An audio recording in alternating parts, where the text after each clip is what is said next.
time this year, we head to the nation's capital. Canberra is the home of politics, and the Kangaroos are still canvassing votes as to whether or not they will play in the finals this year. 7 wins and 7 losses sees them knocking on the door of the top 8. A win today just may see them elevated to the front bench. After 15 games in a row of 1 win, 1 loss, it's time for the Dockers. Time to squash the travel bug or be relegated to the back bench for the rest of the season. It's the Kangaroos versus Fremantle from Manuka Oval on AFL Saturday. Good afternoon and welcome to Manuka Oval here in Canberra. A beautiful sunny afternoon as Fremantle enter the arena. It's a long way from Subiaco Oval to Canberra here. They've been here a couple of days to try and squash the travel bug, as we call it. They really are concerned about their away record, being a record this season of 0-7 on the road. And also their record against the Kangaroos isn't special, 1-7 out of 8 games. As the Kangaroos enter as well, Shane Clayton will be playing his 100th game this afternoon. He will lead the side out. And they enjoy coming here to Canberra. They've been here 5 times for 4 victories and a win today. They really are looking to put some pressure on the sides above them in the top 8 to see if they are going to play in the final series in season 2002. Very chilly morning here in Canberra, -7 degrees if you can believe that, but it is a beautiful day out there on the Oval at the moment. Joining me in special comments this afternoon, welcome Russell Green. And Russell, a wonderful opportunity for the Kangaroos to just keep that pressure up. Well, it is a wonderful opportunity here this afternoon, Matthew. They must win to keep in contact with Melbourne and Geelong, and also Freo must win if they want to have any chance of playing in this year's final series. As we see the Kangaroos looking for some support, the banner there from a cheer squad who travel to Canberra. What about Fremantle? They have struggled on the road. If they lose today, you can almost kiss the finals goodbye. So we've seen some upsets just when you don't think teams are going to win this year. Well, that's happened right throughout the season, Matthew, and you would think that the Roos should win, but if Freo can get it together, anything's possible. So look at the ladder, the top 8 there, Geelong and Melbourne with the West Coast and Adelaide, all on 8 and 6. And that tells the story with Hawthorn winning last night and the Kangaroos looking to go 8 and 7. Their percentage will be better than Hawthorn's. They'll jump over them.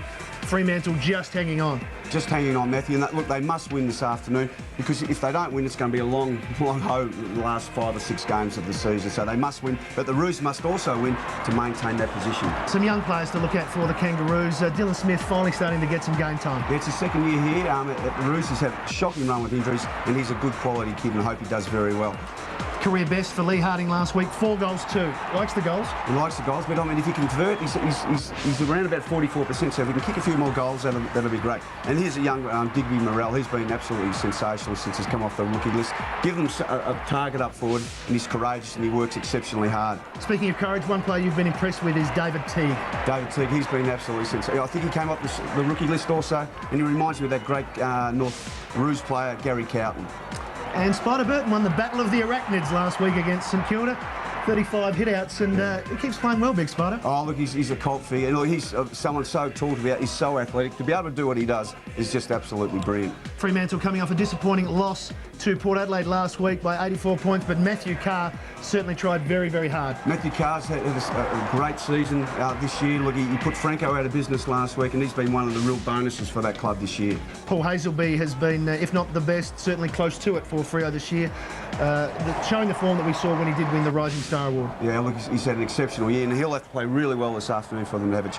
And Longmuir here, he's another person who'll have to stand up this afternoon. He's had a tremendous year so far, and hopefully he can produce the goods. Playing his 50th game this afternoon, Stephen Coops, what a great mark that was last week, also did the job defensively. Yeah, indeed, he played exceptionally well up back last week under enormous pressure. He's a very fine player. And what about this man, number 1 in the AFL for disposals? He just never stops. Oh, look, he's just an absolute machine. One of the best players going around, works hard, back, forward. He's everything that you would want in a leader. When we get to round 15, sides start to count down how many games to go, how many wins they need to make the final 8. And Shane Clayton, well, he will play his 100th game this afternoon. He'll start on the interchange bench, and Kevin Bartlett will join us after this break to go through the respective teams here at Manuka Oval. Clayton's going for goal number 3. Clayton has got goal number 3.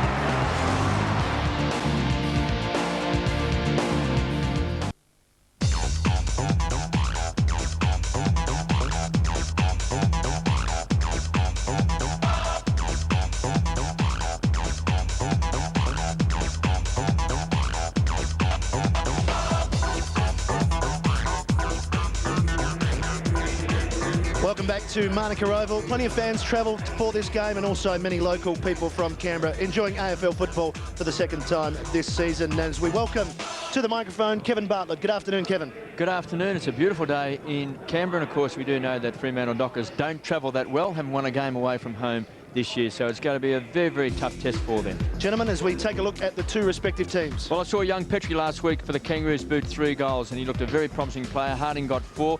Fuster, of course, full back, only playing his 7th game of the year. Parker's very good also in the back pocket. Havlich, for the very first time, lowered his colours last week, and he's going to be having rocket there. Harvey's had an exceptional year, and Carr will definitely get someone to tag. Hazelby's had an extraordinary season, and of course Simpson. That would be a tremendous matchup. And I thought Sinclair last week just about played his best game for the Kangaroos. Justin Longmuir will have to stand up this afternoon and kick a bag of goals. And Coops, well, I don't think he'll start there, but he'll start maybe up back, and he's had an exceptional year also. Lee Colbert's got the goods, and Baird off the rookie list has done certainly a fine job so far. McFarlane, of course, started his career with Hawthorn. Did kick 5 goals in an Ansett Cup game. Might come up against mighty McMartin. Teague's come off the rookie list, has done well. That'll be a tough test for him playing on Jeff Farmer. And we have the Fremantle on ballers, Simons, Cook and Bell. They'll have to play exceptionally well because Spider Burton's on a purple patch, Robbins playing well, and King has an exceptional year, apart from that drought in the middle. And on the bench, a couple of young players. Hayden playing his first game, number 43. Lee Brown, of course, a very promising player, and McPhee as well. And last week, Rawlings kicked goals. Clayton's playing his 100th game. Anthony Stevens kicking to the left of screen for the Kangaroos. And, well, we thought it was going to be very, very cold this afternoon, but out in the sun, it's very nice. And down on the boundary, he'll enjoy some of that sunlight. We welcome Mark Doran. Thanks very much, Matty. It's marvellous to be here in the nation's capital, and we've been greeted with some marvellous winter sunshine, making ground conditions surprisingly perfect here. Still plenty of room in the crowd at Manuka Oval. They're expecting about 8,000. But just on that, disappointed to see when we arrived here this morning in the local paper, the Canberra Times, a couple of ads promoting there's AFL football there, a black and white ad asking people to come to Manuka, and look at that in live colour, much more bold and beautiful. The ad there asking people to come to the Raiders. Perhaps the AFL could use their money a little bit better to promote the game here. So McMartin picks up Justin Longmuir in his 50th game as we're underway here for round 15, the Kangaroos and Fremantle. And Ben Robbins for the Kangaroos, the first possession winner. He gets the ball forward, just tumbles it up towards Morrell. It's Grover, spotted Simmons, good clever tap. This is Parker, the leading games player for Fremantle. Coops, good pace, outrunning Byron Pickett, that is not easy. Coops drives it long, just in the sunlight there for Carr, and reading it better is Adam Simpson. We've got a great battle, we've got Peter Bell, the number 1 in the AFL for disposals, and Adam Simpson, the number 2 for the Kangaroos, as Colbert drives the Roos forward once again. Teague did well just to lay it down to Harding. Kept the ball alive. King with some strength, and now finds himself in a bit of space. Low kick. Don't know if that was meant for Byron Pickett, but he'll take it. And Byron Pickett try to get it in quickly. Poor kick off the boot. Just wobbles it out towards Sinclair. Ball falls back though for Simmons. Getting in the way though was Big Spider Burton, former Docker. Coops, Woods. Spotted Peter Bell all on his own, just a little bit slippery underfoot there, and Bell's away now. Open forward line. Oh, beautiful kick. Farmer just lost his opponent there, and Peter Bell, with the experience he has, just knew that Farmer was going to lose his man and just waited it for him. Russell. Peter Bell, as we mentioned before, he's been a fine player for a long period of time, and to be able to do that, he just knows. I mean, that's a great sight to be able to do that. Hit someone out in front, and he just knew exactly what was going to happen. Certainly did. Jeffrey Farmer, 3 times leading goal kicker with Melbourne. Just the 19 goals this season, 19-16. Matthew, what about the pace of Coops before, when he was off that full pelt bouncing the ball and highly pursued by Pickett? And not a problem for Jeff Farmer, so good start for the visiting Dockers here at Manuka. Farmer gets his first, and you mentioned Coops. We can see him do all sorts of things athletic. We saw him take a great mark last week, and with some pace, and how much you can't give Peter Bell a lot of room this afternoon. No, look, he just keeps racking up the possessions, and he works hard back and he works hard forward. He has to really mind to be able to. He just keeps working, persisting, and doing very well each week in and week out. Yeah, they've been on it like a year. Well, it's a great start for the Dockers. That man on screen, Jeff Farmer, can be an absolute match winner. Strange as it may seem, the only time the Dockers have beaten the Kangaroos, Spider Burton, Jess Sinclair were playing that day for the Dockers, and in the losing side was Peter Bell. Of course, positions reversed today. Back Speaking in of Peter Bell, 1998. yeah, speaking of Bell, goes wide and finds Norris. From centre wing to the half-forward line, the lead is on, and out in front is Fuster on the stretch. Hasn't kicked a goal this year. Only played half a dozen games. Has had a lot of injury problems to centre half-forward. It's a big, big pack of players. High flyer was Longmuir, couldn't take it. Loose ball, back the edge of the centre square, taken by Digby Morrell. He's had a terrific season. The run will come. Big Severio Rocker can shoot from 55 metres out. It could have plenty of carry on the ball. It could bounce through. Could be touched on the line by Grover. And the anguish there coming from Rocker. It was a long kick, a long bomb. And just on the line, just touched. And Pavlich to bring the ball back into play. Huge raps on Matthew Pavlich. Where will he be next year? Hopefully, he'll be a Docker, according to the Fremantle supporters. Cook has had a wonderful season as well. Wins a lot of the ball midfield. Walker on the charge. Gets away to McFarlane. Rockets the ball long. Back to Walker. The run will come from Norwich. Good running on the charge inside 50. Farmer's getting back. Good defensive play by Teague, and Makepeace in the contest as well. Chance now for the Dockers. Medhurst, a dangerous player. Can't find Farmer. Finally takes over the line for a toss back in. There was an instance there, and I thought it was a Brown who had the ball, and Farmer actually zoned off. He should have gone in there and maybe a shepherd or a block, which would enable the boy, Halsbury, to get the footy, maybe have a shot for goal. Boundary throw in, falls to Burton. Harvey to Colbert. Good running by the Kangaroos out of their defence. King has Martin running for him. Nicky Martin out on the wing, gets the bounce he wants. Longmuir approaches, but Martin good enough to get it forward. Parker, Pickett. A wonderful tackler is Byron Pickett, so Parker better be careful. Industrious football by the Kangaroo forward in Pickett there, just laying the boot on it. And the desired result for the Kangaroos, because they've got a ball in inside their forward 50. Oh, that was great work from that back line there. Mickey Martin, I mean, he's been around for nearly 300 games now. To still push up the ground, run up, try and cross the lines is exceptional play. 279th game for the Kangaroo veteran. Norwich, a couple of possessions early. McManus, as the Dockers just work it backwards to go forwards, and it works for them because this is Woods. Confident running by Woods, gets it back, so they've set it up nicely, and he's away. Well, instructions maybe to run today because they are prepared to carry the ball. Little chip pass towards Farmer, ill-directed. Lee Colbert cutting it off. Peter Bell, a little glance back to Dion Woods about his decision there as to where he's putting the ball, and pretty open game so far. Sinclair, Archer. Morrell the target, and presents beautifully. Digby Morrell plays on quickly, onto the left, wants Severio Rocker, and almost on the stretch, Big Sav. And there's Coops once more at ground level. Back to Medhurst. Usually see him in the back half. Bell, Robbins right with him.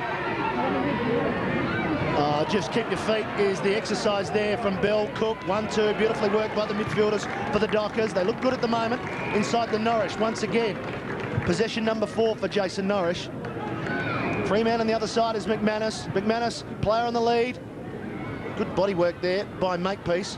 Hazelby keeps it going though for the Dockers, round the body. One-on-one contest to the goal square. Coming in late, Justin Longmuir, and goals it. Second goal for the Dockers.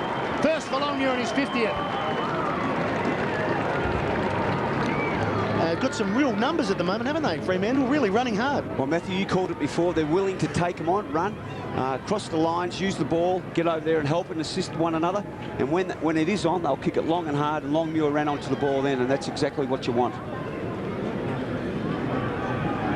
Hope you're enjoying this game on Fox Footy, live and interrupted throughout the afternoon.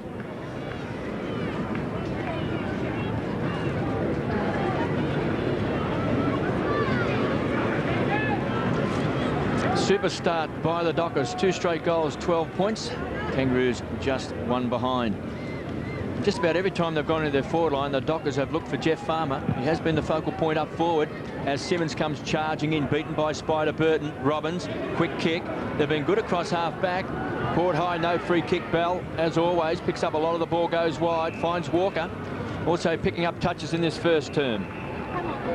Carr on centre wing. The run will come from McManus.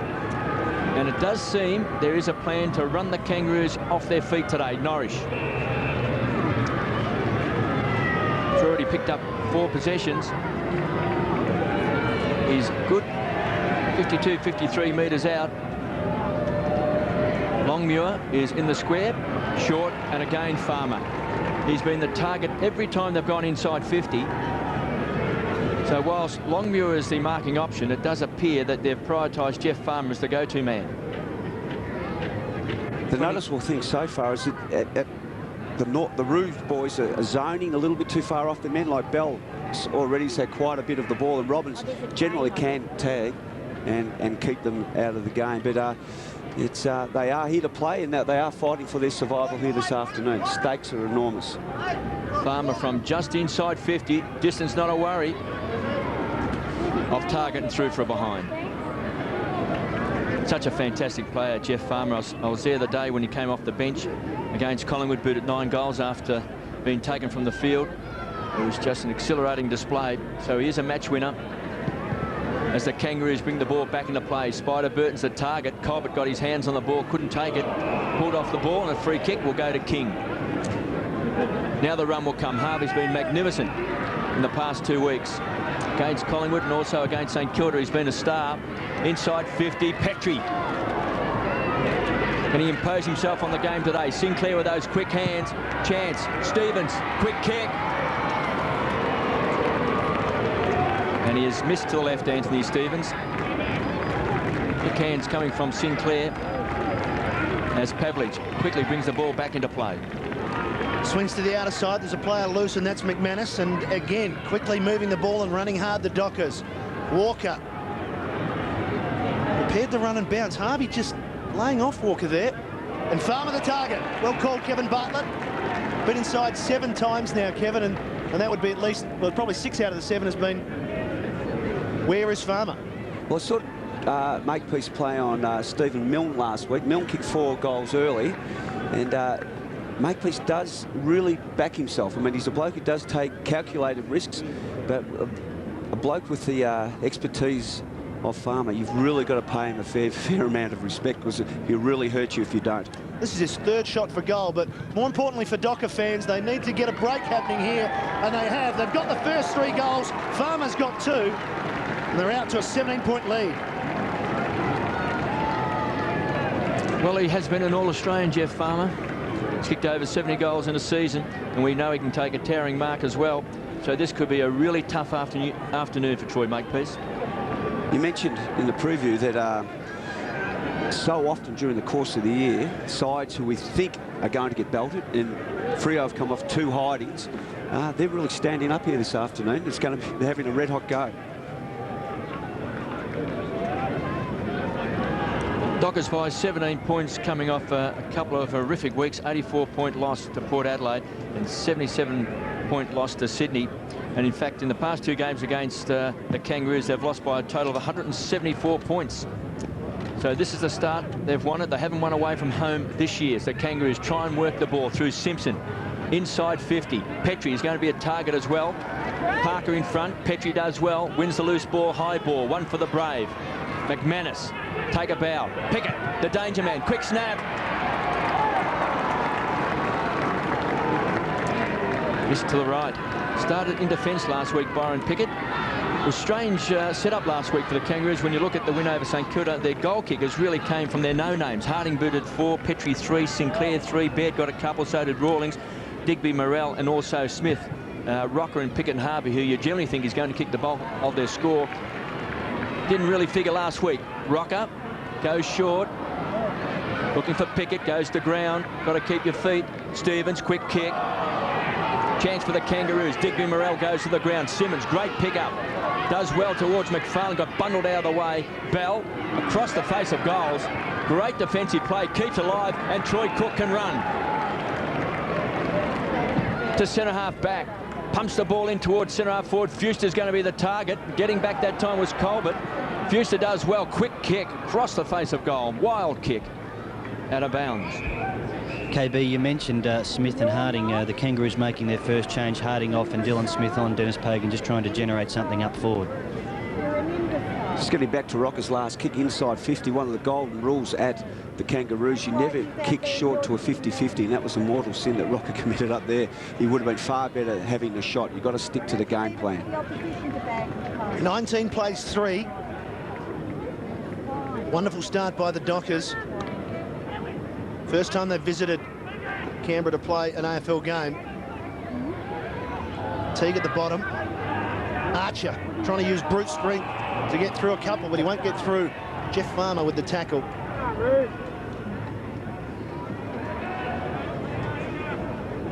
Men in charge this afternoon. Deep inside the Dockers forward line again, Fuster searching for Farmer. Boundary line beats both of them.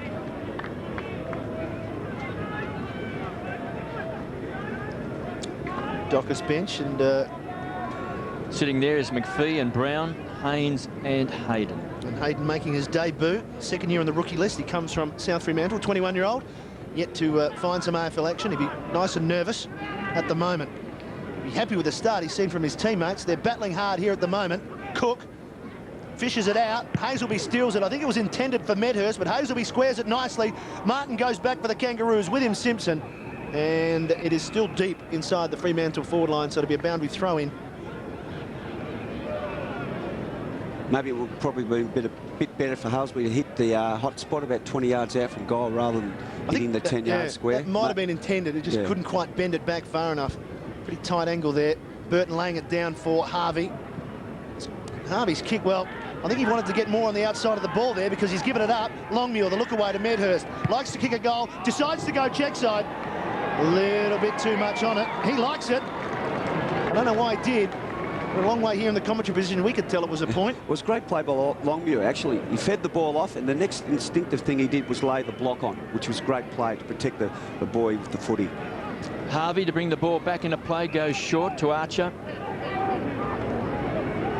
who has picked up Medhurst, has been a very dangerous player this year in his first season with 19 goals.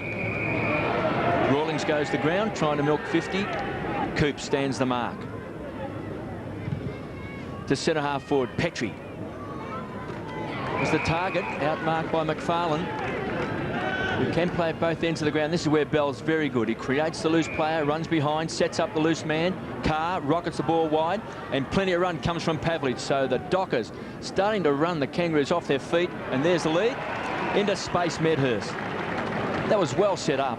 Can we just get him Peter Bell, you've got to sit on Peter Bell because he's going to be the catalyst. He's going to be the link player who's going to take the little handball around the back. He's going to be for the kick in short. We know he can get it 30, 35 times a game, and he will just continue to run. Just getting back to Luke McFarlane with his mark before, Kevin. He can play both ends of the ground, and that mark will give him a lot of confidence. And his kick was excellent once he laid it off. Well, Medhurst has been a great pickup. He can take a big grab. So dangerous in the forward pocket. A bit of goal space open. It's tight. But I reckon he's kicked it. He's banged it through.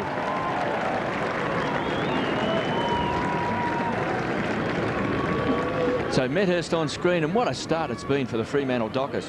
Considering their performances over the last 2 weeks, they may have been a little bit shell-shocked. Well, as we mentioned before, how many times have we seen this year where teams have been absolutely humiliated? They're coming over here. They've been here for 3 days. They've obviously come to play. And the Kangaroos at this particular stage are still in the blocks.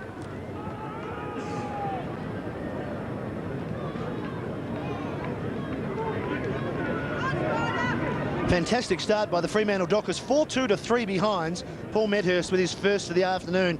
Number 20 for the season for the young 20-year-old. And Dockers just running hard at the moment. Supreme confidence. Haynes just come on the ground for Coops. Gets his first possession courtesy of a handball from Cook. Deep again. Medhurst slipped over, but falls towards Farmer. Dangerous at ground level, both of them. Makepeace. Got through some traffic. Teague down low. Enough to get it to Colbert. Now they run the Kangaroos. You just feel they've gone inside 50 a few times and haven't been able to score a goal. You feel one's coming. The opposite at the other end. the Dockers very confident when they're inside forward 50. Archer to a 2-on-1 contest. The punch came from Pavlich over the back. King off one step, just bang it forward. Pickett underneath it. Couldn't quite get the mark. Free kick, play on the advantage. It falls to Lee Harding. This will be their first. He runs in and kicks the goal. And some Kangaroos fans are happy. They're on the board for the goals. Well, there's a good coaching move because Drew Petrie's just come off the field, replaced by Lee Harding, who's just charged onto the field in the forward line. Last week he booted 4 goals. He always looks like he can kick a goal. He's an exciting young player. 4 goals last weekend. He's continuing his good work here this afternoon. Both sides, we've got Teague and we've got McFarlane, both adding extra men in defence there. So it's, that was a great performance there to be able to take on 2. Pickett and Harding picking up the crumbs and kicking a goal. Dennis Pagan actually making plenty of changes. Brady Rawlings on the field and Shane Clayton. Benny Robbins came off and he's just gone back on. Brent Harvey has come off, so he's not scared to move him around. What we have found, Mark, is that they're a very efficient side, the Kangaroos, and last week against St Kilda at one stage they were down by 5 goals, but they just keep chipping away. They don't waste too many opportunities. They go inside 50 a number of times. They're prepared to back their marking forwards, and then they're hard-running crummers to kick goals. Simmons has had a terrific season after being picked up from Melbourne for the Dockers. It's been one of the finds of the year. Clayton in game number 100, around the corner, high ball. McFarlane hits the pack hard. Second grab's got it. Clayton, 100th game, 82 with the Kangaroos, 13 with Fitzroy and 5 with Brisbane. Haynes going to ground. Picks that time by Clayton. He's been wrapped up in the tackle. Golden rule is never go to ground. I mean, he unfortunately slipped, and if you do slip, puts you under enormous pressure. 70 metres out from the Kangaroos' goal. Burton and Simmons couldn't quite get the hands on the ball. Morrell, it was clever play. Getting back his Woods. It's been very handy in this first quarter. It was a bit of a sloppy handball. McFarlane cleaned up. Cook loves to run with the ball. The playmaker, the general, across that midfield to Parker, who does run with the ball. The chase that time came from Sinclair as he pumps the ball inside 50. Kangaroos can get back. Archer. And Brown finally takes him over for a toss back in. 6.5 minutes left in this first term. And the Dockers are 4-2-26. The Kangaroos are 1-3-9. So the lead by 17 points as McManus comes off and McPhee on. Tall, rangy player McPhee. Young Victorian boy has got a lot of ability. Fuster doing the big man work across the forward line. Here's the danger man, Farmer, the wizard. He's already kicked 2, taken away. Kangaroos, Makepeace goes to the ground. Brown just ambled to the ball. Picked up that time, pumped back by Haynes towards 50. Fuster fends off Stevens and just belts the ball back to the goal square. Carr looks dangerous from behind. Couldn't take it on the second grab. They'll trap it just 15 metres out from goal. So a big chance for the Dockers. It's interesting to note also that the Roos, I reckon I've counted about 3 or 4 times where they half-hearted chases, haven't been really 100% as we saw in the second half last week. And we know so far from what we've seen that Fremantle are going to run today. Game plan is to take them on running-wise. Pressure from Haynes forcing Clayton over the boundary line with the ball. Coaches absolutely love it, seeing that pressure inside 50 by their forwards to run and chase and tackle and keep the ball inside 50. That was great play. Porter on the bike. Last week he kicked the opening goal. He lined up at full forward in a surprise move, but today he started on the bench. Hazelby with some strength, gets it out towards Haynes. Back for Cook. A little bit of pinball work there, bouncing off a few legs and forced over for, if we were at Canberra Bruce Stadium, we would say that would be a try. But we're here at Manuka Oval and the crowd has built up a little bit. They certainly will enjoy the sunlight. It's about 10 degrees cooler in the shade. Fuster. Heard the call out the back from Bell. Simpson robs them. Then bangs it forward. Haynes gets one high and will get the free kick. Ball was touched off the boot, so he had to play on. Rawlings has got the job on Peter Bell at the moment, just physically letting him know that that is his responsibility. Long ball up towards Simmons. At ground level, they've got a chance. A clever handball from Hazelby. Gets it round to Simmons. Needs to bend it back. Doesn't. Just sneaks it in for a behind. But possession-wise, plenty of the ball for Fremantle. Russell, 74 possessions to 47. Yeah, they're getting plenty of it. You can see Rawlings now is tagging Bell.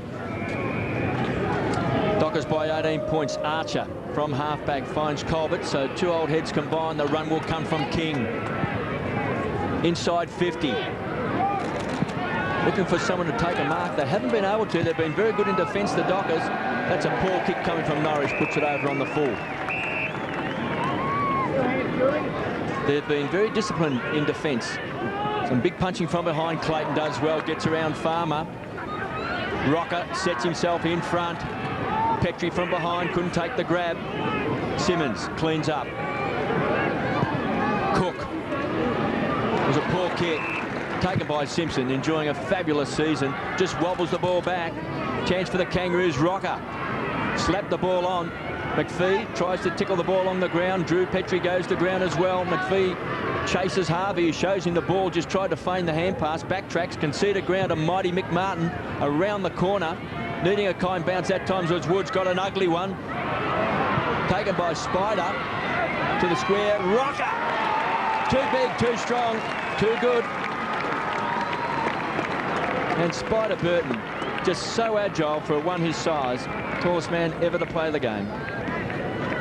He's been absolutely tremendous since he's been here at the Roos. Now Farmer is off. This could be a blow, certainly for the Dockers, if he can't come back on. Looks like he was pointing to his shoulder, and Rocker should kick a goal straight through the centre.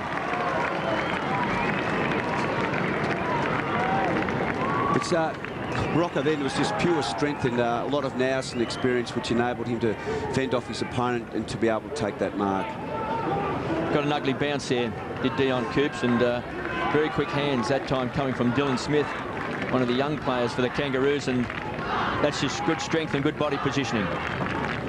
Coops didn't really attack it enough, Kevin. I think he just conceded that it was going to get past Woods. Sorry. Mark Doran.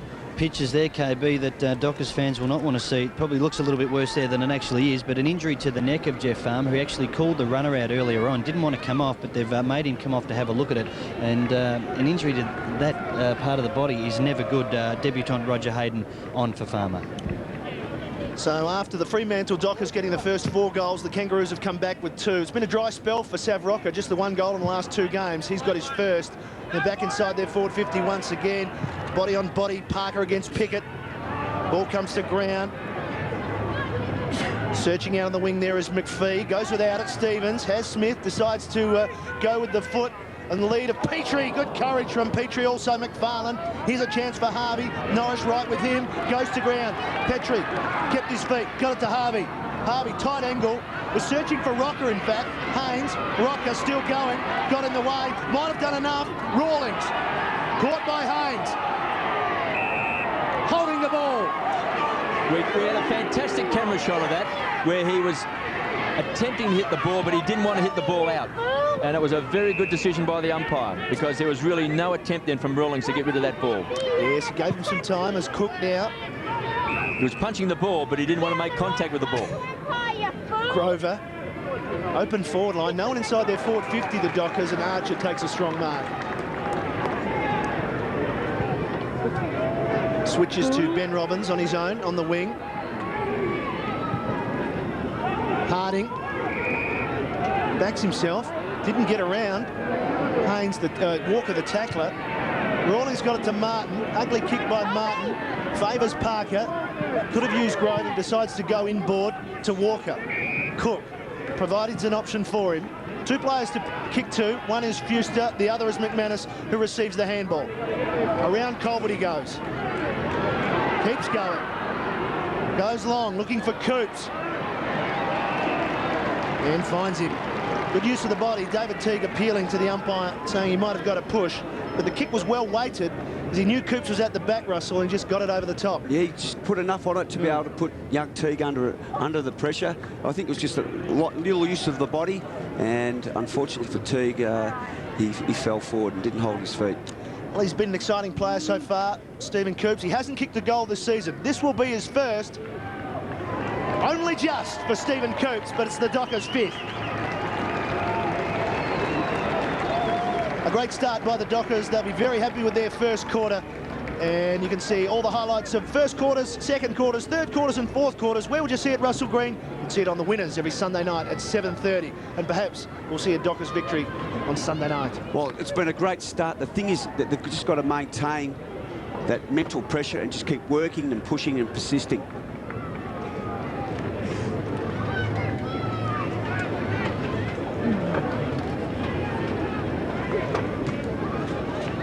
Let's go down to Mark Doran, a bit of action on the boundary line. There is, KB. They might be winning on the scoreboard, but they're losing in the medical room. That's Daniel Haynes on the ground next to Jeff Farmer. They continue to work on his neck, and Haynes came off. He looked lame in the off foreleg, you could say.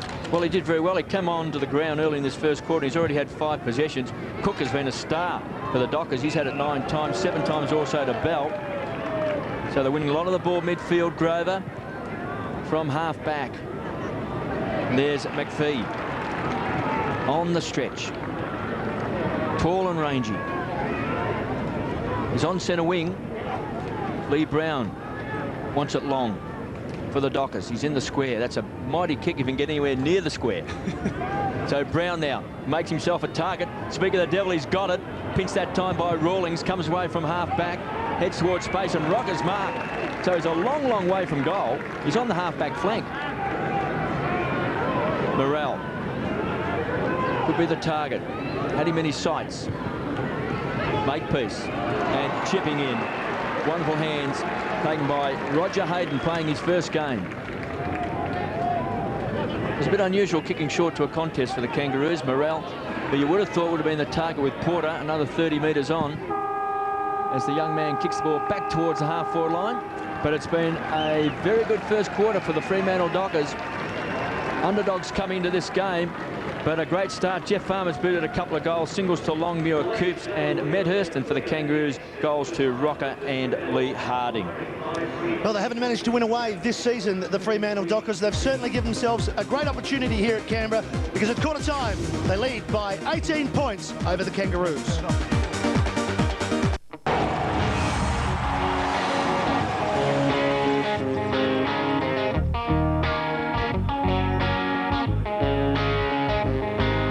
To Canberra, to Manuka Oval, with a wonderful start by the Fremantle Dockers. It is a Kangaroos home game. They kicked the first 4 goals of the quarter. They now lead by 18 points. Jeff Farmer has kicked 2. Longmuir, Coops and Medhurst. And for the Kangaroos, Rocker and Harding have singles.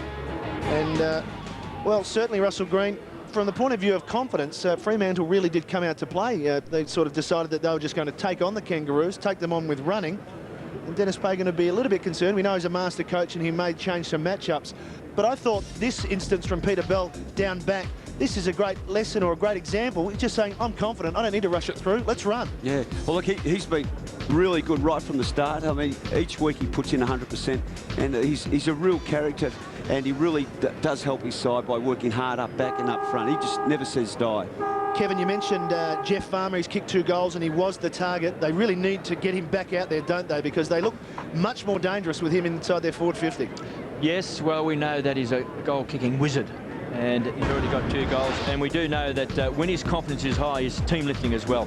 Got that great ability. But they did prioritise him very early in the game. It was like as if he was the full forward playing on Troy Makepeace, and he kicked those 2 quick goals. But he did leave with what appeared to be a neck injury. I know Mark Duran's following that up for us. Well, the good news is we see Jeff Farmer there taking a mark and finishing off with his second goal, a nice little drop punt. But the good news is that Jeff Farmer is back out on the field. And just before we return to the game, the stats, Russell Green, they've just had more of the possession. They've had 93 possessions to 70 overall, and uncontested possessions 63 to 41, says that they've just been prepared to run a bit more and create some space. Oh, they are really concerted today. They're just running from the half. Luke McFarlane in the last couple of minutes ran from full forward, right to full back to full forward. They are running hard. Let's get down to Mark Doran quickly. Pavlich, they're happy with that. Chris Conley happy that he continues to run Rocker. That's the good news. The bad news is Haynes has done a nerve. Farmer will start back on the ground, and Dennis Pagan told his boys, you're not here for a tour of the War Memorial and Parliament House, but used a little bit stronger language than that. So second quarter underway. It's an 18-point lead to the Fremantle Dockers. Bad luck for Daniel Haynes. He did start well, and he has an ice pack just below his knee at the moment, so I don't think we'll see him again as Parker, clever kick around the corner. Hazelby, McPhee, they're running again, the Dockers. He had plenty of space to run into there, McPhee. Perhaps could have kept going. But he had Medhurst on a long breaking lead, and Medhurst, who gets obsessed about his mark, decides that he knows where it is for the first time in the season and goes back and will take a shot on goal. He's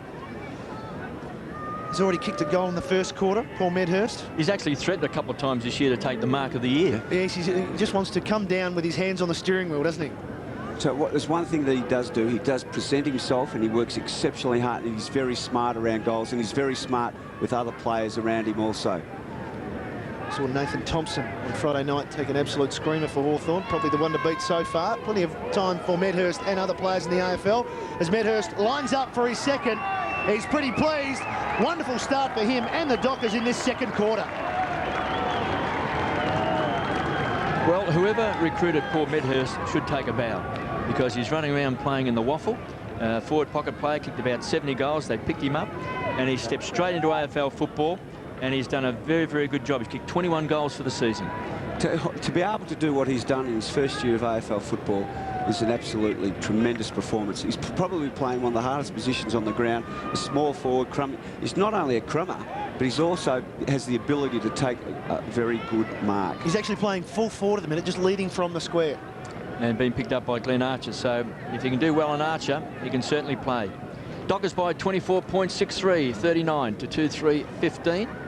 2 goals to Medhurst, 2 to Jeff Farmer, singles to Longmuir and Coops, and for the Kangaroos, Rocker and Lee Harding, who start on the bench. Their goal scorers. Cook's been fantastic. He's had 10 possessions. Just tried to tickle that ball out to Hazelby, his partner in crime. Very strong around the midfield with Cook and Hazelby and Peter Bell. They win a lot of the ball. Matthew Carr, of course. And there's Spider. That was an old Harlem Globetrotter trick, that one. Through the back of the legs and around the back. And Carr usually can put one of the star players out of business as well. Robbins shovels the ball out, goes wide looking for Simpson.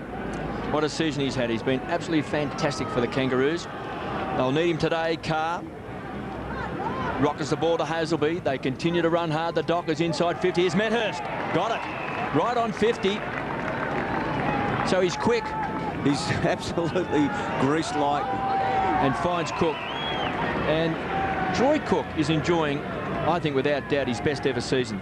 He's a leading tackler also for the Dockers, but he wins so much of the ball. His kicking can let him down. He's not a penetrating kick, and so far he hasn't really been a goal kicker. It's interesting, last week, apart from Coops, Carr and Bell, who played well, the rest of them were very ordinary. And the blokes who played ordinary last week are really stepping up here this afternoon. Mentioned before about Medhurst, not only can he mark the ball and kick goals, he has that ability to sum up the situation. He knew it was a low percentage kick from where he was. He saw his teammate there in Cook and hit the spot. He's only kicked 3 goals for the season. He's had 10 possessions. From 45 metres out, Troy Cook puts the hands in the air because he has hammered it home.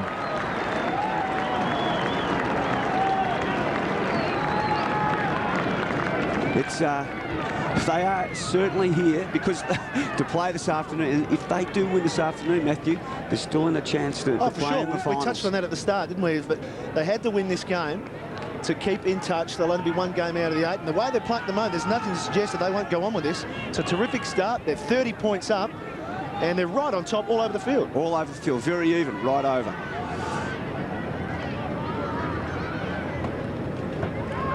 As Kevin mentioned, he'd only kicked 3 goals for the season. That's 4 goals, 8 now for Troy Cook.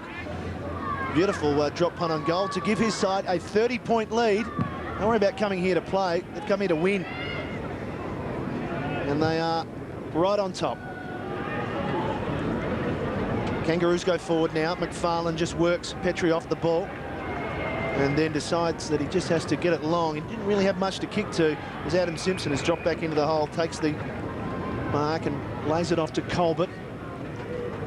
Poor kick by Colbert, really. There was nothing on that. It was almost just a high helicopter, hoping. He managed to get it forward. Rocker over the back. Pickett goes to ground. Parker on Pickett's an interesting duel. Watch that closely this afternoon. Parker such, well, I guess the consummate defender, an old-fashioned defender for the Dockers, and Pickett an explosive forward line player, as we see Brendan Fuster there having a spell. Matty, you mentioned the Dockers are here to play. They actually got here early, importantly. They came on Thursday night, changed their travel time, and have spent 2 nights in Canberra just doing something different, obviously working early. Yes, Chris Connolly said that they have to beat the travel bug and they'll do whatever it takes. If it means going early, they'll do it. Bell. Rawlings wraps him up. Bell comes back in over the top. They'll have the ball up right in front of the stand here at Manuka Oval. As we take a look at Rawlings. Umpire Goldspink laying down the law. I'll tell you what, whenever Bell does get the footy now, he's going to have Rawlings right next to him. Yeah. He's really not completely negated, but he's slowed him down a bit. Spider will win that easily. Down to McMartin. Good work by McPhee to find the front spot. Walker searching handball for Bell. Back to McFarlane. And they had the loose player, so he had the confidence to swing it round the corner to Simmons. Bell kept running, as the Dockers are like to do this afternoon. Clever tap on from McManus. Releases Matthew Pavlich. He runs to 51 metres. He sets sail for home and drifts it across the face for a behind. A promising build-up by the Dockers. Pavlich would back himself most times there, and we mentioned Parker and Pickett. Pickett's come off, and there is just a clever tap from McManus. Got one high, and advantage was paid. Dockers by 31 points, and Robbins feeling the heat that time from Cook. Does well, gets the ball across to Stevens, just tries to tumble the ball inside 50. McFarlane's been very good in defence, beaten this time by Petrie, who's bouncing the ball, and bounces it through.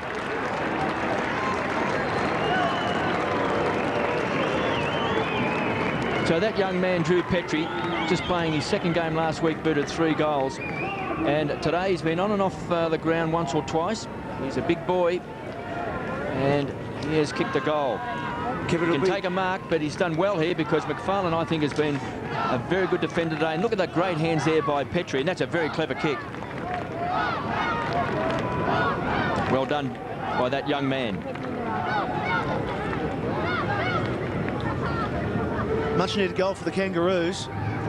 It'd be interesting to see if Pagan, last week when they were under the pump, the same situation, Pagan's paddock pushed everyone up the ground. It'd be interesting to see if he does employ that type of tactic shortly.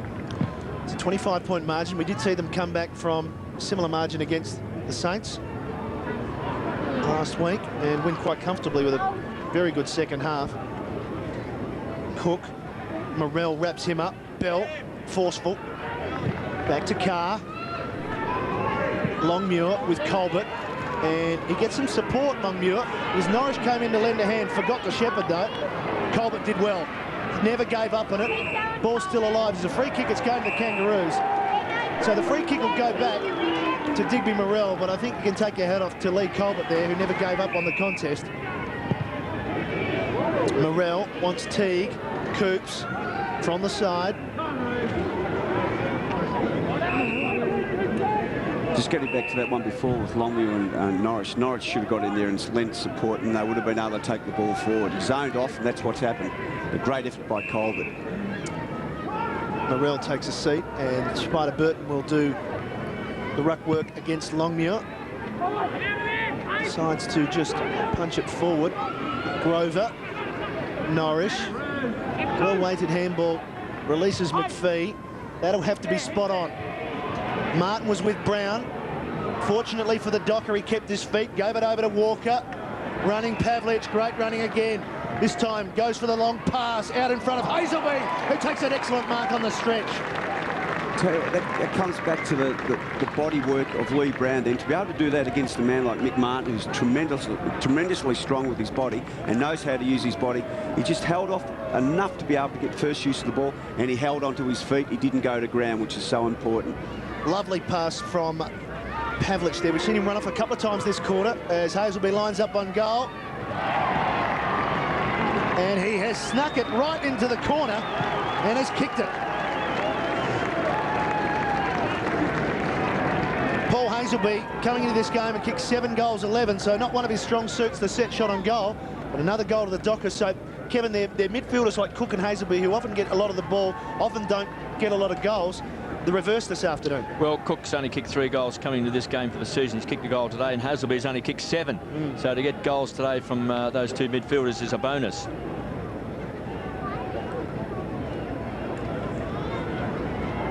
There's Paul Hazelby. He just continues to win the ball as well. He's a ball-winning machine. He's had it 8 times, 11 times to Troy Cook, 10 times to Peter Bell. So they're just pumping the ball inside 50. Grover, consummate defender, pounced on this time by King. Loves to run with the ball. Goes short and finds Rocker, who should be well within kicking distance. He's a thumping kick. Goalless last week. Severio Rocker has kicked a goal today. Difference between the ball coming in then with Pavlich then. He actually laced up. It was an absolutely fantastic kick. That was a 50-50 from King. Could have come off. It did. If it didn't come off, then I'm sure Pagan would have had his runner out there to him. So there's a great shot from the Fox Footy cameras. We can follow this kick from Severio Rocker, who's closing in on 600 career goals. As the ball starts to spin back, hits the post.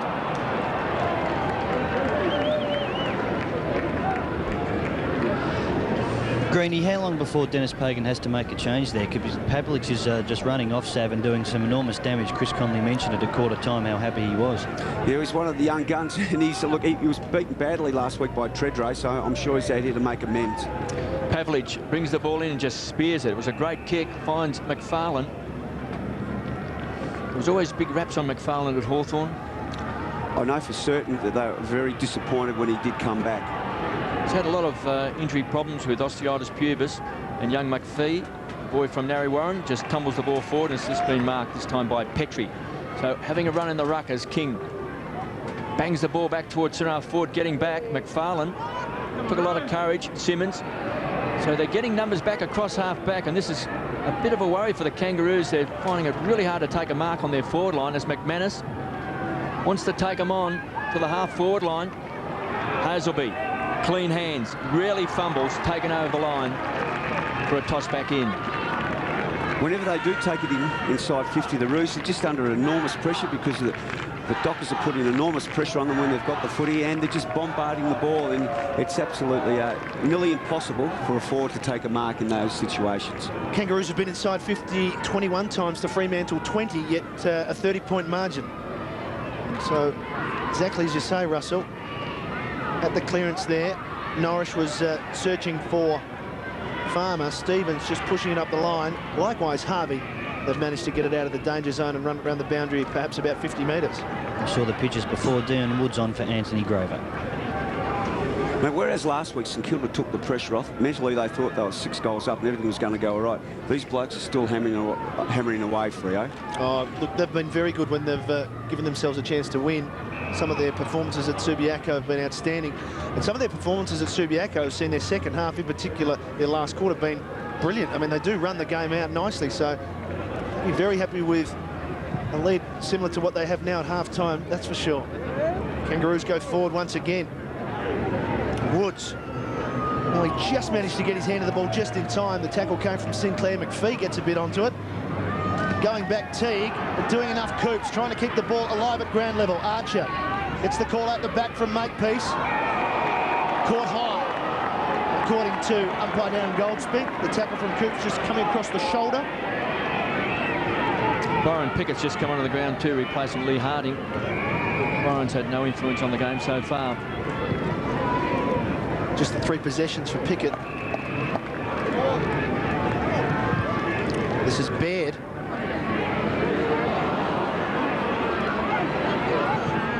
Chance for Big Severio.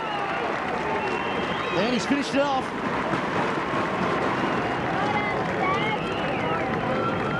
Well, in fact, there was in the crowd then there was a few oohs and ahs when he actually dropped that mark. Yeah. But a lot of players are having a lot of trouble right of screen because obviously the sun is in their eyes there, and we've seen a lot of players shielding their eyes from the sun. And I think even Severio dropped that, but it was good enough to recover. So Big Sav gets his second. Well, it's an understatement, Matthew, to mention that they certainly needed that. And but it's going to be very interesting this last 10 minutes to see if they can get back into the game.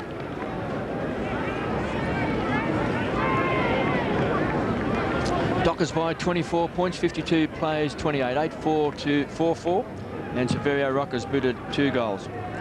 It's been a good pick-up for the Kangaroos. He's really battled hard on the forward line.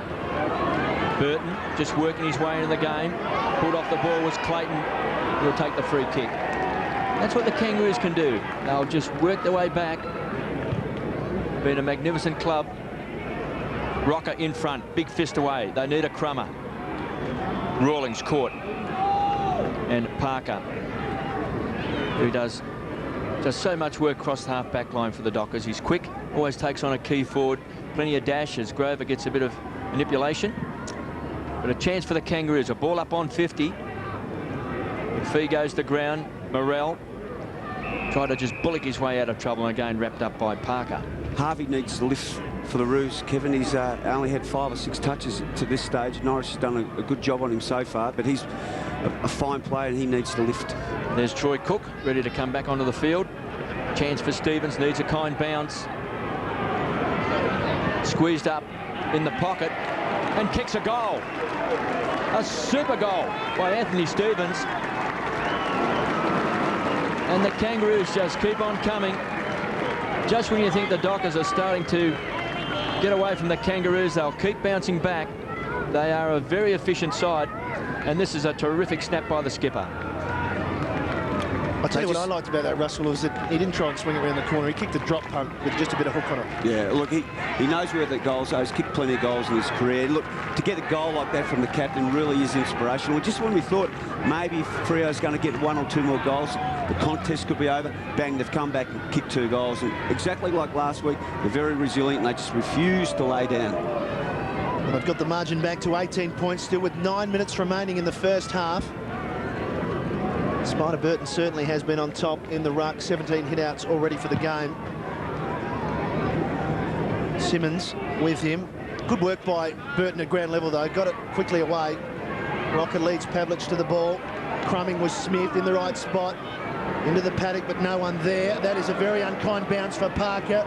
Baird went without it. Parker lays his hand on the ball and gets enough support. Great running from Bell. He ran all the way back there to help out. If he wasn't there, Parker was gone. This is Hayden in his first game, chipping over the top to Hazelby, who's had, this will be possession number 10. And uses the ball well to McPhee through the middle. McPhee, long lead from Medhurst, all the way from the square, went without it, but luckily gets a push. Advantage paid. Running now, Hayden. Out into the pocket. Fuster, got to get past Martin. Just bangs the ball inside. Burton has been doing all sorts of tricks this afternoon, Big Spider. There's a trick from Archer. Hops over King and Brown. And I'm not talking about snakes at all there, Russell. Look, they might have to be looking at Archer to move off Medhurst because he's got that ability to be able to explode out of the blocks. Archer's a great player, but they might have to look to someone else to play on him. 52-34 as Fuster gets it back towards Brown. He has a little time, has a couple of steps from 50 metres, gets a fair bit onto it, up towards the goal square. Ball falls towards Bell, just keeps it inside play. No, the whistle tells the story for Peter Bell and the Dockers. Not one player within 75 metres of the Kangaroos goal. They've pushed all the way back down. Make certain you can see there, big pack of players. But a chance for the Dockers. Burton trying to get his hands on the ball. Makepeace does well. Hurries the kick back towards the half-back line. Chance for Dion Woods. Needs clean hands. He's got that ability to just weave his body. Taken away that time by Hayden. Morrell finds Rocker. Now, Rocker, of course, is cross half-back because they've got no one within 75 metres. Now, the race is on towards 50. McFarlane and Pavlich, 2 against 1. Numbers usually win out. Good, strong play by John Baird to tie it up for the Kangaroos. So it's a ball up on 50. 8-4-52 plays 5-4-34. Spider Burton coming off KB for the Kangaroos. The first time he's off and Porter's on.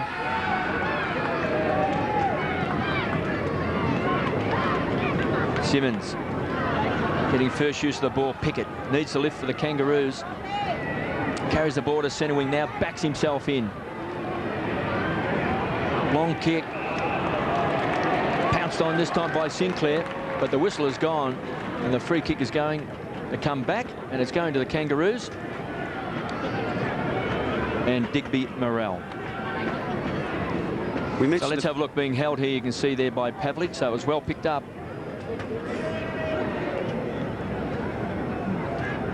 Well, they trail by just 18 points, the Kangaroos. This to bring it back to 12. If that's the case, at one stage they trail by 31 points in the second quarter. So Morrell from just 35 metres out. Straight through the centre.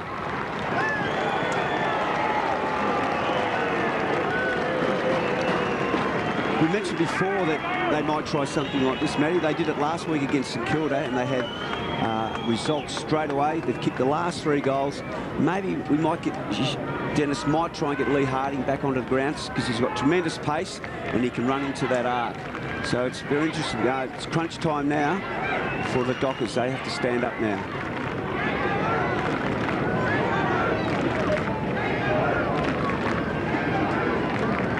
Lovely finish by Digby Morrell. 3 goals in a row to the Kangaroos. Margin back to 2 with 6 minutes remaining. So the momentum definitely with the Kangaroos at the moment. And it's Porter now on for them and just punching it forward. Playing in front, doing the right thing was Baird. He wants Big Sav over the back. He's got body position on Pavlich. Will it stay for him? It does, but Pavlich with a goalkeeper save. Just great work by Matthew Pavlich to dive over the boot of Sav Rocker to force a rush behind. Just enough on it. I was going to back Sav there, out from the outside of the left boot. I reckon he might have got that back through. As the ball is now with James Walker. The margin is 11 points. Switch of play to Parker. Plenty of players to kick to. One of them is Norrish. Pavlich to Longmuir. So they've just kept possession. It was a great kick. It was a great kick to the right side. Out in front of him, to the right side so he can run onto it. Longmuir now. Kangaroos have got plenty of numbers back though, as Russell Green has said. They're now just getting further back and having their forwards play further up the ground. And free kick there. Going to the Kangaroos, a push. It's coming back for Lee Colbert. You see that Harding's back on the ground. He had success last week. He kicked 4 goals and he's back on the ground, which is interesting. Lee Colbert, game number 148 for the Roos, 105 of those with Geelong. Stevens. And Lee Colbert, a little bit sore after that, just holding his right arm as Petrie looks on, having a bit of a spin. Trainer going out to Colbert, problem with his shoulder. Porter over the top. Comes back towards Longmuir, Makepeace, does well. Just get it forward when you're in the clearances. Morrell tried to slap it towards Harding. Hayes will be there for the Dockers, did well. Kept presence of mind, wants the boundary line, didn't want to kick it that far. He's missed his target, so a chance now for the Kangaroos through Rawlings. We'll go to the hot spot. Just outside his 10-metre square, over the top, going early was Harvey. Norrish. That handball releases Walker, and he's got plenty of space to run into. Comes away from half-back. Backs himself in. He's on the charge. Sinclair closing quickly. Walker carries the ball to the half-forward line, and out in front is McManus. Farmer wants it long. Medhurst. Well, he's the danger man up forward. He's booted 2 goals. Farmer wanted the ball long, but Medhurst just chipped in. And this young man is causing the Kangaroos a fair amount of concern. Kicked a goal in the first quarter. He's kicked a goal in this second term as well. One of the most daunting assignments a young player could have was having Archer line up against you. And this young boy is completely just, at this particular stage, running Glenn all over the paddock. From just 30 metres out, Medhurst kicks his 3rd goal, and the Dockers are in front by 17 points. There's certain trends that happen in footy. I mean, when they were 5 or 6 goals up, you maybe thought that the Roos would come back, and they have come back. They've hit back strong. But a good quality for a side to have is to be able to steady and just know that if you keep persisting and keep working, if you work your backside off, then maybe you can score the next one. That was so important. That's a real good steadier just prior to half-time. Well-weighted kick, wasn't it? I mean, there was 3 Kangaroos there. Just in the middle was Medhurst. McManus with enough confidence just to pop it over the back. But Medhurst was beside McManus when he took the mark. And as soon as he took the mark, he just started to run. Well, he is the leading goal kicker on the ground at the moment, Paul Medhurst. Margin to 17 points. Porter with fresh legs. Ball falls from Morrell, who's getting a bit of the ball. Handball forward to Clayton. Quickly round the body. Rocker with Pavlich. Harvey trying to manufacture something. It could have been in his back there. Here's Big Sav. He's wrapped up by Parker, so it'll be a ball up 40 metres out from the Kangaroo goal. Brent Harvey with 6 possessions. Some attention from Norwich. And magnificent to see the crowd. They know their footy. Hasn't he got it back, you white mongrel, came the call from the crowd. Nothing's changed in footy. As Grover, high ball, underneath Bell. Stevens arrived and forced it to ground. Norwich there for the Dockers. Tried to slap it back, missed it. Stevens. Norwich goes the second time, and in the end, it's a good pick up by Cook. At the ground level, McManus. Gee, they battled hard there. Good pressure from Rawlings. Standing in the tackle was Cook. Back to McManus. Bell closing Harding. Good pressure by the Kangaroos. The Dockers work it to the wing. Longmuir, desperate to keep it in. Successful. Running on Cook. Gets a shepherd from Hayden. Likewise in Walker. Looking dangerous here. Cook swings it back towards Coops.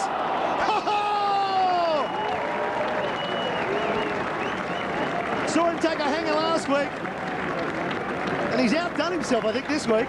Absolutely tremendous. I think Tomo's mark last night might be under the pump a little bit with something like that. That is tremendous. Mate, that's what we come to see footy for, KB.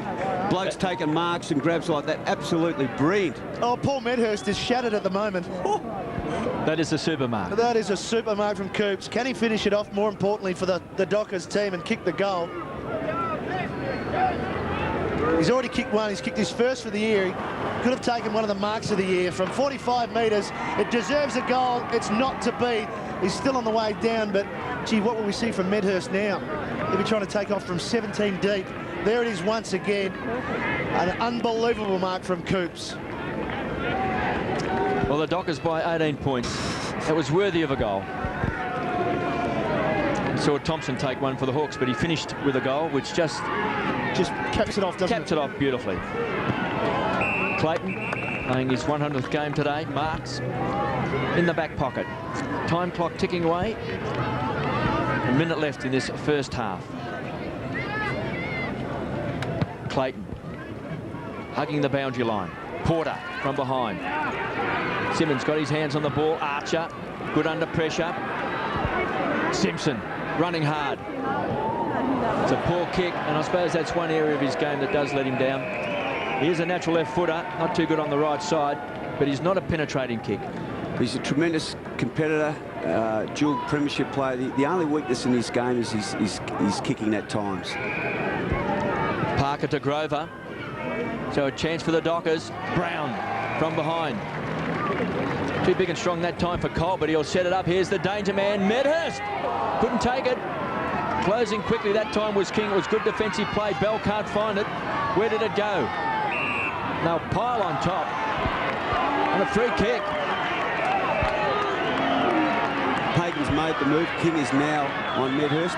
But it was a bit unfortunate not to take the mark, Medhurst. If you saw the build-up to it, he went back and turned King inside out. King went one way.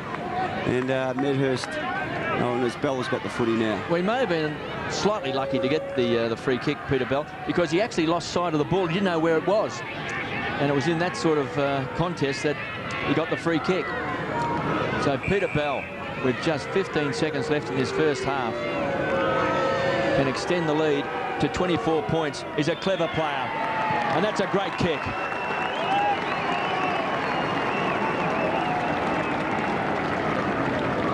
He's a ball-winning machine, Peter Bell. Just runs so hard. He's had it 13 times. And just on half-time, we see Medhurst there. Just couldn't quite take Let's take a look here. A mark as we see Bell taken to ground. It's the second Then he one. lost it. And That just was- pops it through. Didn't try to kick it too hard. Yeah, that was actually play on from there. It was the second time that Bell went into the contest that the free kick was paid. Wonderful finish from Bell. So 3 goals from their midfielders in this second quarter. 1 for Cook, 1 for Hazelby, 1 for Bell. The margin was 18 points at quarter time. Now, right on siren time here at Manuka Oval, when they were challenged by the Kangaroos, who got it to 12 points. They kicked the last 2 goals of the quarter, and they lead 10-5 to 6-5. So it's a 24-point margin. They're very pleased with their efforts so far. They're getting together as a team.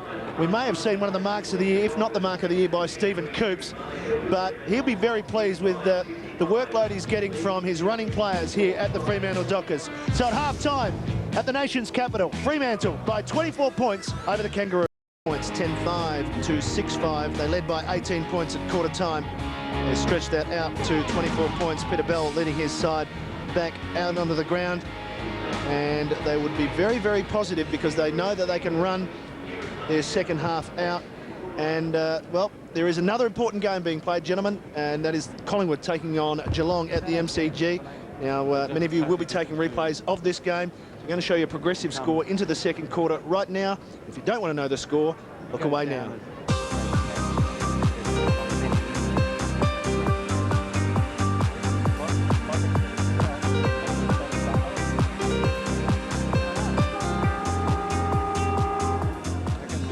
There's one happy Docker fan. He's just trying to gee up some interest. There are a few Fremantle fans here in Canberra, so whether they've made the trip or whether they be residing here in the nation's capital.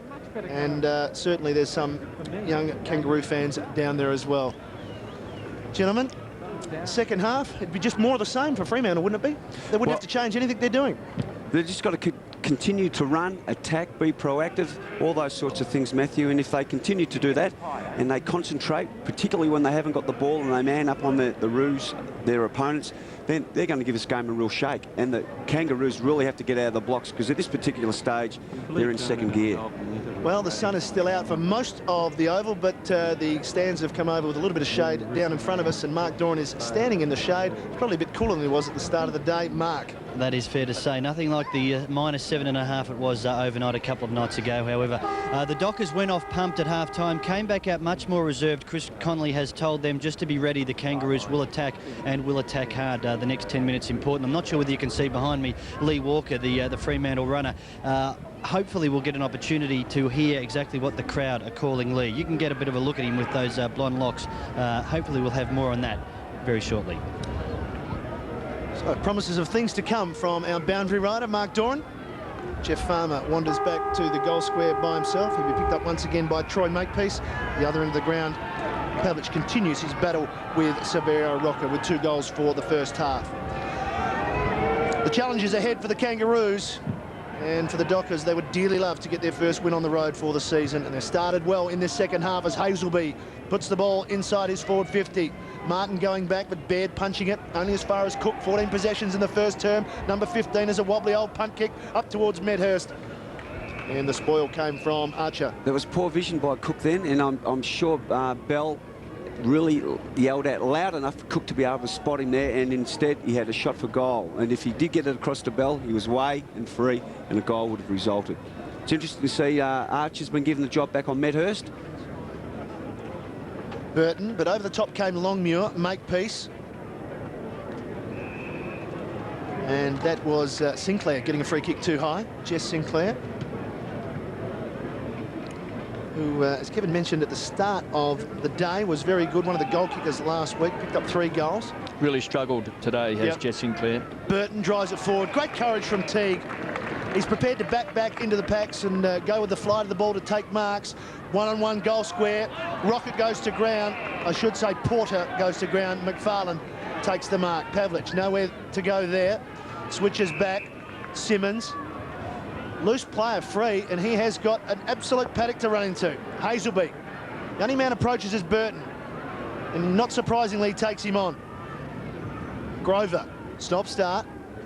Casually now, and he runs around Burton as well. So they've picked out Spider, And that is a high ball from Burton, tough one to mark. Longmuir the target. Farmer almost created something out of nothing. Teague maybe perhaps should have given off when he saw Stevens. Too high. But he gets a free kick for too high. Well, Bell, Hazelby and Cook have had 41 possessions between them, so it's the midfield that's causing a lot of trouble for the Kangaroos because they're just pumping the ball inside 50. And also Pickett and Harvey have really struggled today along with Jess Sinclair. And speaking of Jess Sinclair, he's got the ball on centre wing. Inside 50, Porter's going to be the target along with Digby Morrell on the stretch. Couldn't take it on the second grab. Pavlich has been very good in defence along with Parker and also McFarlane. And Dion Woods has been very handy today for the Dockers. He goes wide, finds Grover in space. Lee Brown could be a target, but Cook has chipped in. Somehow always finds space. This is possession number 15 for Troy Cook through the centre square. Inside 50, Farmer's the target, needs a kind bounce, playing in front of Makepeace, takes him on. The Wizard runs inside 50, runs to 40, closes to 45. Couldn't take it. Mighty Mick chipping in front of Longmuir. Sinclair. Well, he had 3 possessions in the first half, and he's had 3 possessions. What was that? Was that a possession? I doubt it. Kicked it with his big toe. Baird, edge of the centre square. Young man really making his mark in the game. Just haven't really taken a big grab on their forward line today. Rocker had it and lost it. Walker working his way into the game. Woods from half-back just lopes along. He's a Stephen Coops lookalike. He's a casual player, but he can win the ball and spears it in. It's a poor kick. Been taken by Archer. Glenn Archer now, who back on Medhurst, just chips it over the top. Baird, player free on his own. King, he's away. Keeps it low. Morrell on the lead. Digby Morrell, over the top came Grover, did enough, and he's pleased with the result. Boundary throw-in. Their backline's been excellent this afternoon, Freo. Every time there is a contest, they really do hassle their opponents, bring the ball to ground, and when the ball is brought to ground, they generally have 3 or 4 boys around there, share it, block each other, and off they go with the ball. Simmons wins the knock. Harvey, over 63 possessions in the last 2 games, not to be this afternoon. He's only had 6 up today. So he has been in sparkling form. And obviously Chris Connolly was very aware of that. The job has been done by Jason Norris. He's been very good. Here's a chance for King. Breaks free, gets inside 50, off one step, can kick a long goal, gets it back and kicks a beauty. Well, he's a team-lifting player, is David King. He can generate a bit of excitement with the Kangaroos, and you can see him there trying to pump him up. He's got plenty of pride. He's done it for years, Kevin. He's done it for absolute last 6 or 7 or 10 years. I mean, he is one bloke. He's full of. He's a very confident player. But tell you what, he does. He can run the lines. He can kick those big goals, and that's something that hopefully will spark the Roos here now.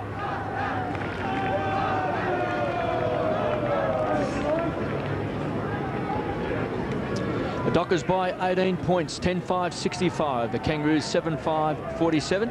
And taking marks on the forward line have been tough today for the Kangaroos. Morrell's taken 2, Pickett 1, Rocker 3, Petrie 1, and Porter yet to take a mark.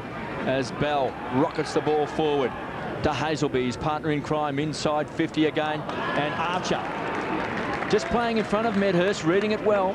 It's been a big contest. Young man from the Dockers has booted 3 goals. Archer from the half-back flank to the centre wing. Big pack of players. Grover from behind, pounced on by Sinclair, has lifted his rating in this 3rd term. Went short, he was looking for Rocker. The run will come. King couldn't tickle it. Pounced on again by Sinclair. Rocker from a very, very sharp angle right across the face of goal. And it's been taken by McFarlane. Been very impressed with Luke McFarlane today.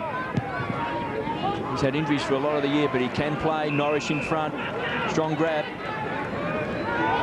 Gets around Teague. Just tumbles the ball forward. Cook beaten this time by Harvey, who hasn't had a real impact into the game. He can work his way into the game, but he has struggled. Sinclair has gone up a cog. Simpson stands and delivers. High floating ball again. Not much penetration. Pounced on by King, the team lifter. Runs the 45 and kicks a goal. Magnificent play by David King. And if there's one man that can generate the Kangaroos back into action, it's that man on screen. He's an excitement machine. The one bloke who has really given him a lift is young Sinclair. He's come on, he's had 4 or 5 quick ones. We know he had that little toe poke down there. But he's starting up back, but he's pushing forward, running the lines, creating options up the ground for his fellow teammates. David King has made a statement for the Kangaroos. He's come out after half-time and decided to set the example for his teammates. 2 wonderful goals. All of a sudden, they get it back to 2 straight kicks. It's a 12-point margin. It's his 12th goal for the season. Simmons.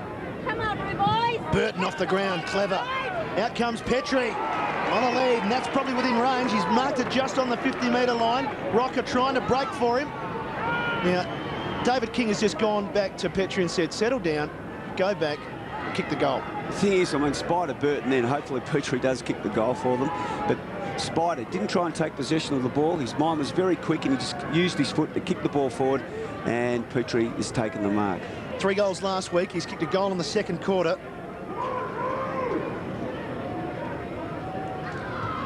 So they trailed by 24 points at half-time. A good look at whether Petrie can make it. He's not going to make the distance or score or do anything. He's kicked it out on the full, and he's trying to make it a 6-point margin. He'll be very disappointed with that. Well, Free, I've got to realise this onslaught was going to come. They've really just got to try and settle the tide. So Cook, who is looking at a 30-possession game so far this afternoon. Over the top came Teague. Longmuir trying to force it forward. Teague goes back to help out. Just flips it out the back to Sinclair. Possession number 8 for the quarter as the Kangaroos go ahead once again. No one there for them. Bounce, Cook, Simmons read it well. Pushing the back to Cook and advantage paid. That is a woeful kick.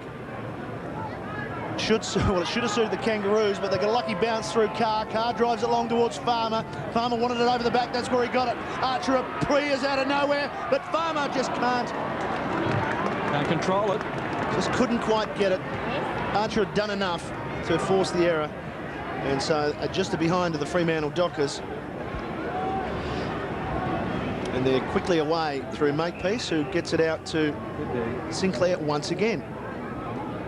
Greenie, can I ask you quickly, Benny Robbins is sitting on the bench, been there for most of the match. Their leading handballer and tackler. He's not injured.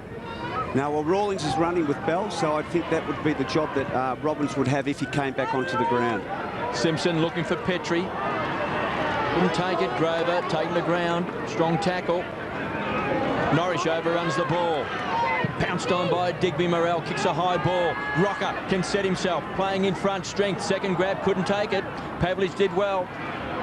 Then just crashes into Rawlings using good body pressure. Over the top was Clayton. Harvey does well. Just sidesteps Pavlich. Tumbles the ball into the pocket. And beats Severio Rocker over the line for a toss back in. 12.5 minutes left in this third quarter. 66 plays, 53, and Jess Sinclair. You can see he's running hot. He only had the 3 possessions in the first half. So he's having a stellar third term. Petrie to do the ruck work. Beaten by Simmons, took the front position. McFarlane has been very good, and so has Walker. And Cook just continues to win the ball. Pounced on by Walker to Cook. They'll share the ball around across half-back. Running into trouble. Pickett closed very, very quickly. Forced a turnover. Harvey needs support. Baird conceded ground. Backtrack. Retreated. Wobbly old kick. Morrell goes 35 metres backwards. Pounced on that time by Coops. Gets support from Carr. Didn't have the ball. Coops just ripped it out of his arms. And they'll pile on top. And they were forced back at least 40 to 45 metres. We can hear one of the supporters through the headset said, "Go on, Roos, you're going backwards." The pressure's on out there, KB. They've really lifted the work rate, the Roos, and they're putting enormous pressure on their opponents.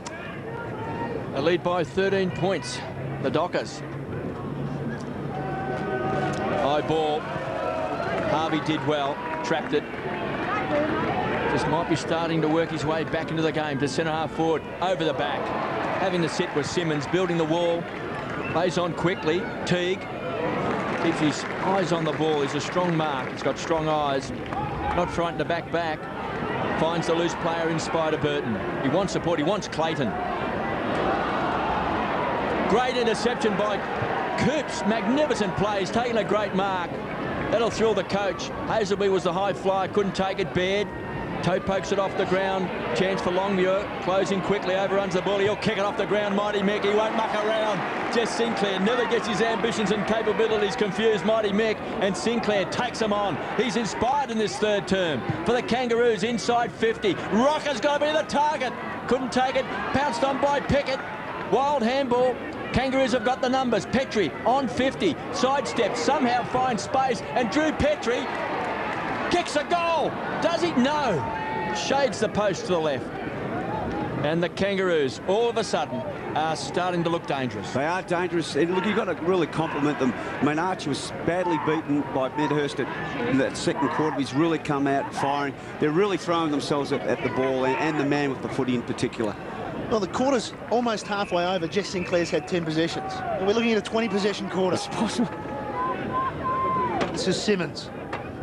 And the challenge now for Fremantle is to get that running game going again, but the pressure that the Kangaroo forwards are putting on the ball coming out of their back 50, or their forward 50 I should say, has been excellent. Bell in the right spot, front and square. Away. Medhurst right with Archer, kept his feet, ball falls into his hands. Spots a player through the corridor, that was Hayden. Sinclair is there. Wasn't a possession for him, but it was clever football because he tapped it to the advantage of Stevens, who drives it long, looking for Petrie again. 2-on-1 though. Ball comes down at ground level. Morell in the right spot. Big Spider decides to handball over to Sav Rocker. He goes without it. Right with him though, Pavlich. Big Sav keeps it alive. Off the ground. Almost a bit of magic there from Severio. Just the behind once again. They inch closer. Back to within 11 points, so within 2 goals for the first time in quite a while. There's two things that's happening. The enormous pressure applied by the Roos in their back half, in their forward zone, and they're just not allowing the Freo boys to run off like they did in the first half. This is Grover. Forced to go short to Norrish, who can move off. Long ball over the top. Carr, almost a miraculous mark, one-handed. Spills out the back to Medhurst. Feels for a free kick. Coops just gets on with it. Searching handball deep. No one there for Fremantle though. Simpson cleans up for the Kangaroos. Spots Morell. Finds him nicely. Diggers, the crowd say. Finds Spider Burton. He's got Harvey to kick to, but decides to go longer. Rocker approaches. Big punch from Pavlich. 30 metres. Ends up back with Rawlings. King already with 2 goals in this quarter. Turns the circle, then turns around and finds Harvey. Clear, inside 50 for 3 in a row for the Kangaroos. Doesn't miss many, but he's hit the post. And there's trouble for the Dockers too. Matthew Carr has come off the ground. You can see the ankle there. I think it's an ankle, perhaps a calf. Was in trouble and not looking good for him just at the minute. Well, he nearly took that one-hander. He may have hurt himself when he fell awkwardly. 2 posters today for the Kangaroos, one to Brent Harvey and one to Severio Rocker. As they edge closer, they just trail by 10 points. Simmons from half-back. Just rockets the ball to Norrish, who can carry it to the half-forward line. Hazelby has been a very good player today. Too much carry on the ball. Baird. Handy player. Might have to go back to the rookie list. Either Baird or Digby Morell when Corey Jones comes back from a stress fracture for the Kangaroos. So both those players playing for a position on the senior list as Brown will kick a goal.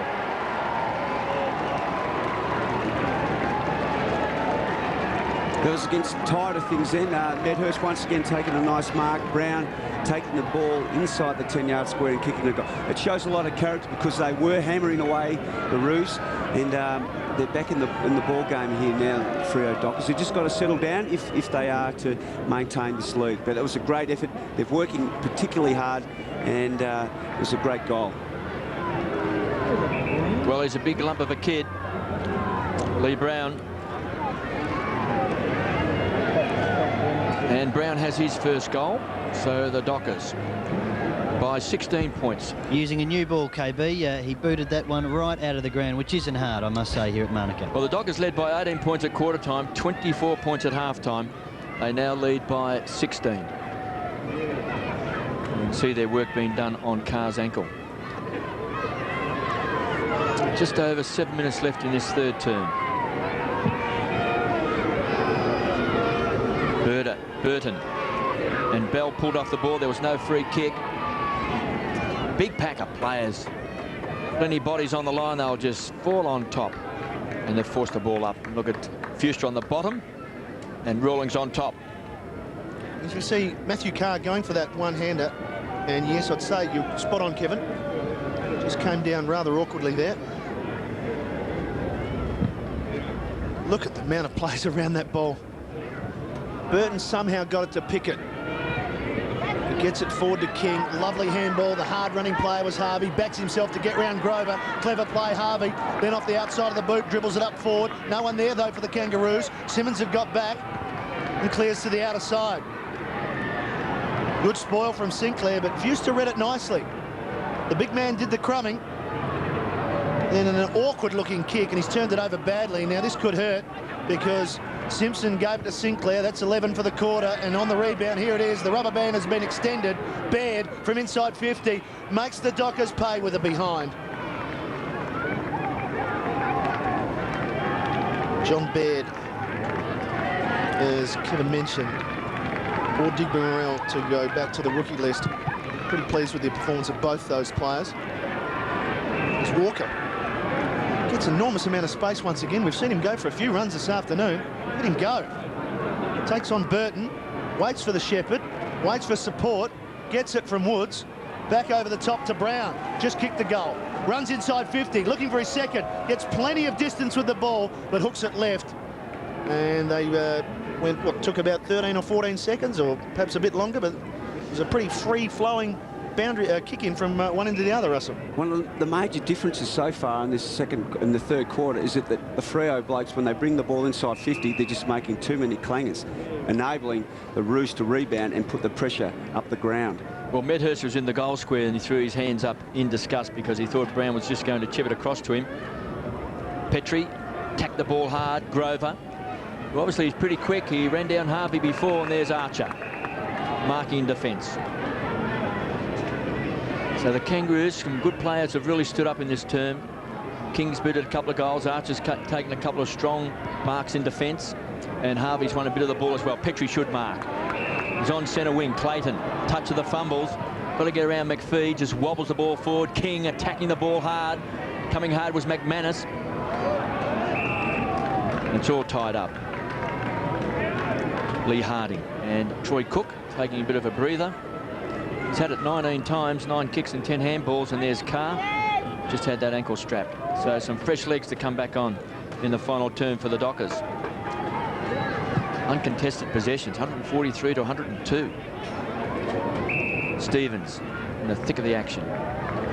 Those uncontested possessions, Kevin, what they must do, particularly so far, they've just wasted it too often. When they just lay down misères to hit the spot, they just spray and completely miss their man. So they've got to really tighten up in that area, Freo. Dockers by 16 points, 11-7-73. The Kangaroos are 8-9-57. And again, a ball up on centre wing. Hey, have a look at that, guys. North Melbourne, don't worry. The football came back from outside of the ground. The people of Canberra, they're very, very honest. Must be the politicians. Main goal kickers today. Medhurst has got 3 for the Dockers and 2 to Jeff Farmer. And the main goal kickers for the Kangaroos, 2 to Severio Rocker and 2 to David King. Both those goals coming in this third term. Hazelby just continues to win the ball. Bell, his partner in crime. Great attacking play that time by Stevens. Norris tries to tickle the ball, hitting the ball hard as the skipper. Stevens does well, finds Spider Burton, tapped on by King. Harvey, old heads combined. Harvey from 45 metres out. This is great play. He's banged it through. Kangaroos within 10 points. Norwich made a huge blue then. I mean, if you cannot take complete purchase on the footy, and you're in that position, you do not hit it back into the corridor inside, because the Rude boys just ran onto the footy then and a goal resulted. If in doubt, hit it towards the boundary line, but not into the corridor.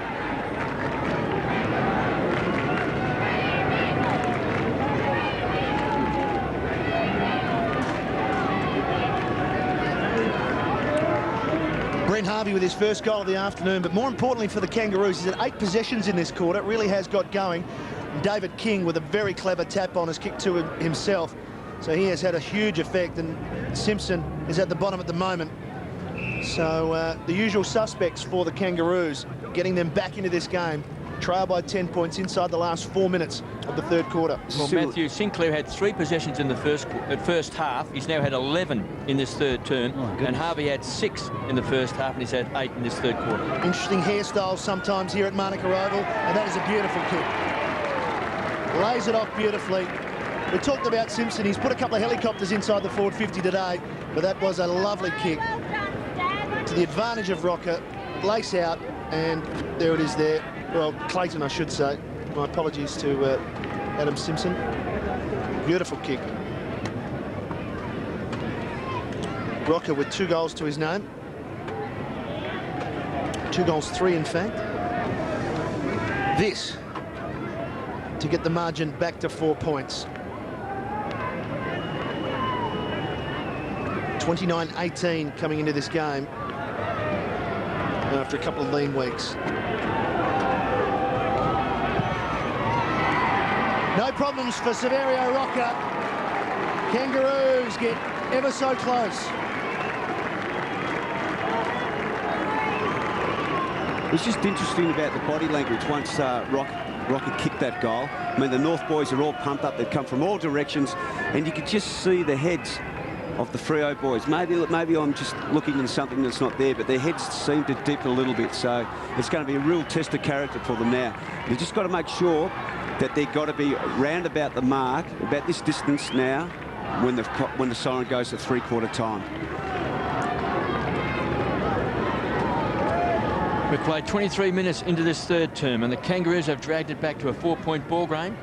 Severio Rocker has booted 3 goals, 11-7, 73 to 10-9, 69. And during that second quarter, the Dockers led by 31 points, are led by 24 points at half-time. But now the screws are starting to be turned by the Kangaroos as Parker comes away from half-back to half-forward. And there's Sinclair. He's had a tremendous third term, really has lifted his ratings. Danger here for the Kangaroos. Farmer needs a kind bounce. Archer's worked hard during this third term. Gets good support from Teague, comes away from half-back. Just weighing up the options. Time for think music. And there's a great grab. Super mark that time by Simpson. Pickett, one of the stars who really hasn't shone today, to the half-forward line. Burton couldn't take it. Fuster cleans up.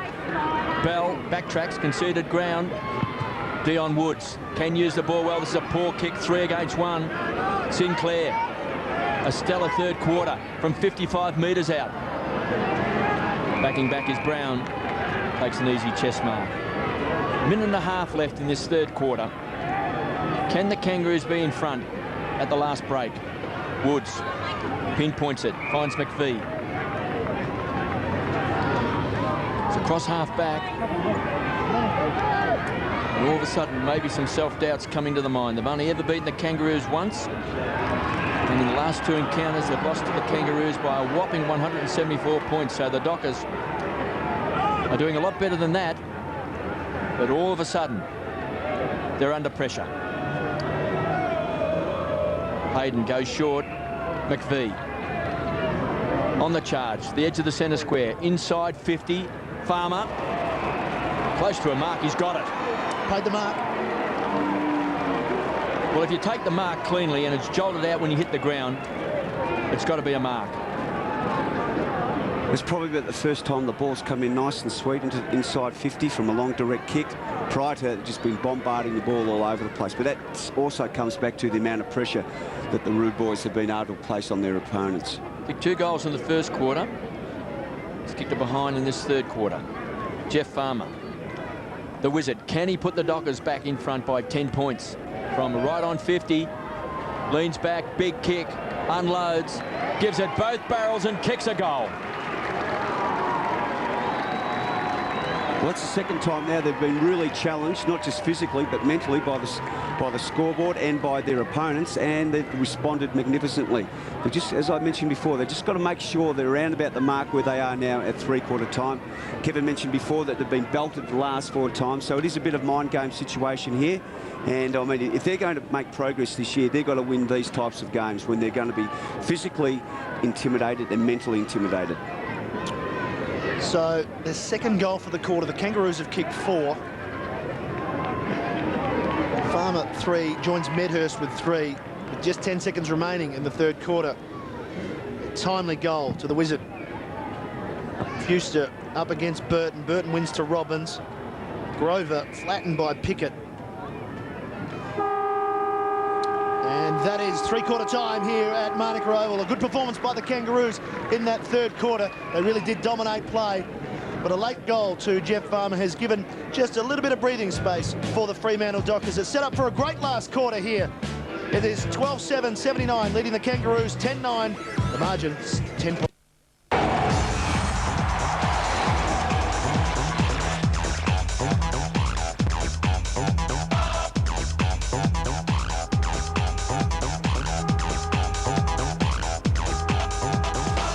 Three-quarter time at Manuka Oval in Canberra, and Fremantle have led at every change, although the Kangaroos have whittled the 24-point margin from half-time down to 10 points at three-quarter time. Rocker has 3, King with 2 in that quarter, and for Fremantle, Jeff Farmer with 3, Medhurst very quiet in that quarter with 3 goals.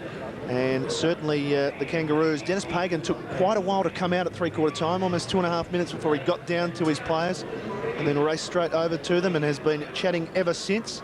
So he believes he has a message that will get the Kangaroos up in this last quarter. Russell Green, we look at the stats, inside 50 in that quarter, right on top of the Kangaroos, 20-12. Yeah, well, that was by far their best quarter, Matty. They really did apply.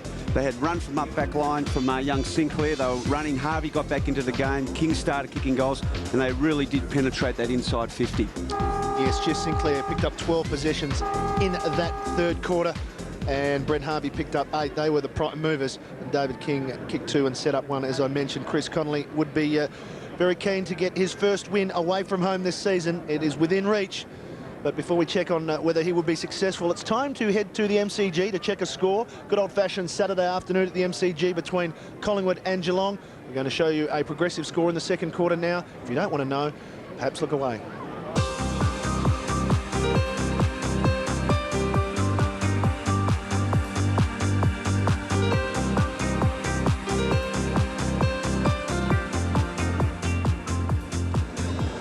Russell Green, Chris Connolly, has he got enough in the tank? Well, apart from the last 2 weeks where they've been absolutely belted and run over, they've been one of the fittest sides going around. They can really run a game out. They've got a lot of leg speed out there, got a lot of fresh legs. And yeah, I'm backing them to actually come over the top. They've withstood a lot of physical pressure in that quarter and mental pressure also. And you know, I reckon that they're a real good chance of winning. KB, we've seen the Kangaroos play with a lot of passion this year and get up in games when their back's been against the wall and lovely cliches like that. What will you expect from the Kangaroos? Well, they've got a club culture, of course, to win tight games. And as I've said before, they don't overuse the ball. Fremantle's got a history of making mistakes. And I dare say Chris Connolly will be saying that you can win a lot of pride today and a lot of respect by winning away from home. Haven't won away from home today, and they do get their opportunity. They've led at every change. Mark Duran joins us on the boundary line. Thanks, KB. Both coaches spending plenty of time talking to their players. Peter Bell did the talking for the Dockers early on. Chris Connolly in control with them. Now, Matthew Carr is okay. He'll be fine with his ankle. And it will be interesting, KB, to see the effect of the travel. We spoke about it. The Dockers came early. They came a day early. Have stayed 2 nights in Fremantle. This is probably when the travel thing would get to them and they'd get a little bit tired.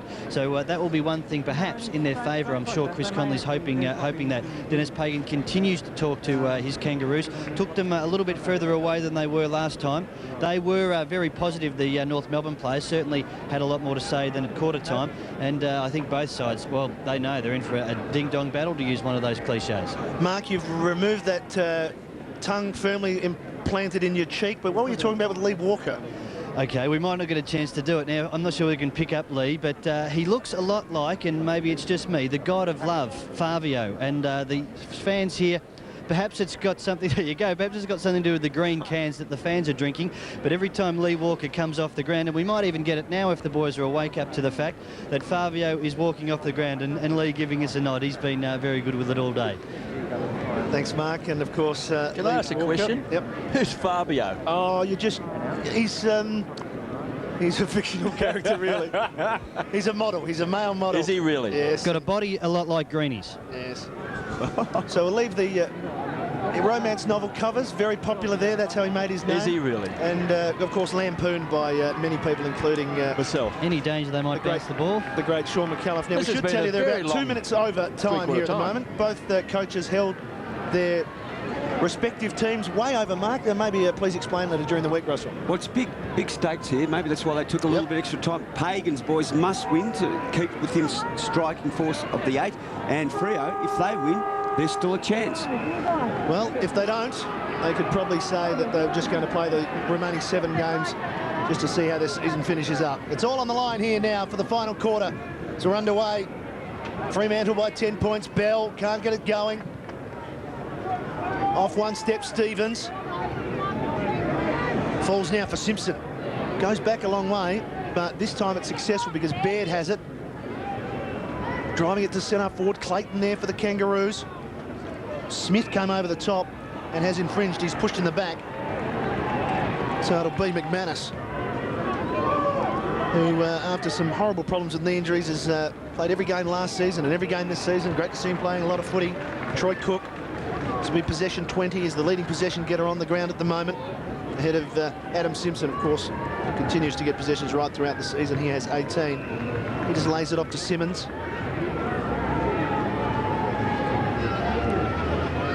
Sun, a factor here at Canberra. Inboard, Pavlich with some length. Who's going to take the high mark this time? No, it doesn't travel the distance that the Fremantle players were looking. And Archer cleans up, switches play now. Rawlings with the reverse switch. Back to where it came from. Not sure about that kick, because it should suit the Dockers. Cook went the wrong way. Incorrect disposal. Good decision by the umpire. It'll be a Kangaroos kick. Glenn Archer's been very good since half-time. He's taken 7 marks, and he has gone on top of Medhurst, who was the danger man in that first half with 3 goals, as Rawling comes away from half-back and pumps the ball towards centre-half forward. And a good grab taken by McFarlane, who is really starting to hit his straps after a slow start to the season with injuries, osteitis pubis, but he's been a great pickup from the Hawks. Brown, a young man with a lot of ability. Good size for the Dockers. Hazelby from behind. Couldn't take it. This man Teague, I tell you what, haven't seen a player for a long time who's got such strong eyes. He just keeps him on the ball, backs back. He's got no fear. Morrell, thought he might have given away the free kick with the hands on the shoulders, but he's been paid the mark. Simpson, the go-between, tumbles the ball back again. Another poor kick. McFarlane on hands and knees does well. McManus has had a good game. Here's Bell, backtracking, dancing on the spot. Goes wide, tripping the light, fantastic. Finds McManus, comes away from half-back. Casual bounce. Pumps the ball back. Simmons is going to be the target and takes a one-hander. Gee, we've seen some great marks this afternoon, haven't we? Well, we may have seen the mark of the year. The kick was poor, Makepeace has gradually worked his way back in the game as he did last week. Now King inspired the Kangaroos in that third term with 2 goals. Big kick right to the square. Off hands, good play by young Hayden, and through for a behind. Kevin, you mentioned young Luke McFarlane before. I mean, he's been very impressive with bigger, stronger opponents, and his use of his body's been excellent. So Pavlich to bring the ball back into play. Finds the loose player, and it's that man McManus, former skipper. To centre wing. The whistle is gone. It's a free kick to the Kangaroos. Quickly moving it now is Rocker through the centre square. Drills it low. Pavlich, though, got a hand on it. Back towards Bell. Half a soccer. McManus, who's working deep in defence now for the Dockers. Back to McFarlane. Little chip around the corner is good to Cook. A little bit static at the moment, though, the Dockers. Bell gets so many possessions across half-back, doesn't he? And he'll push back. He'll play across half-back this entire last quarter.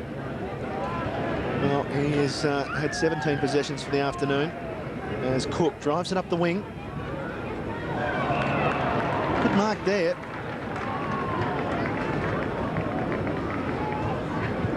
Quickly playing on now. Brown.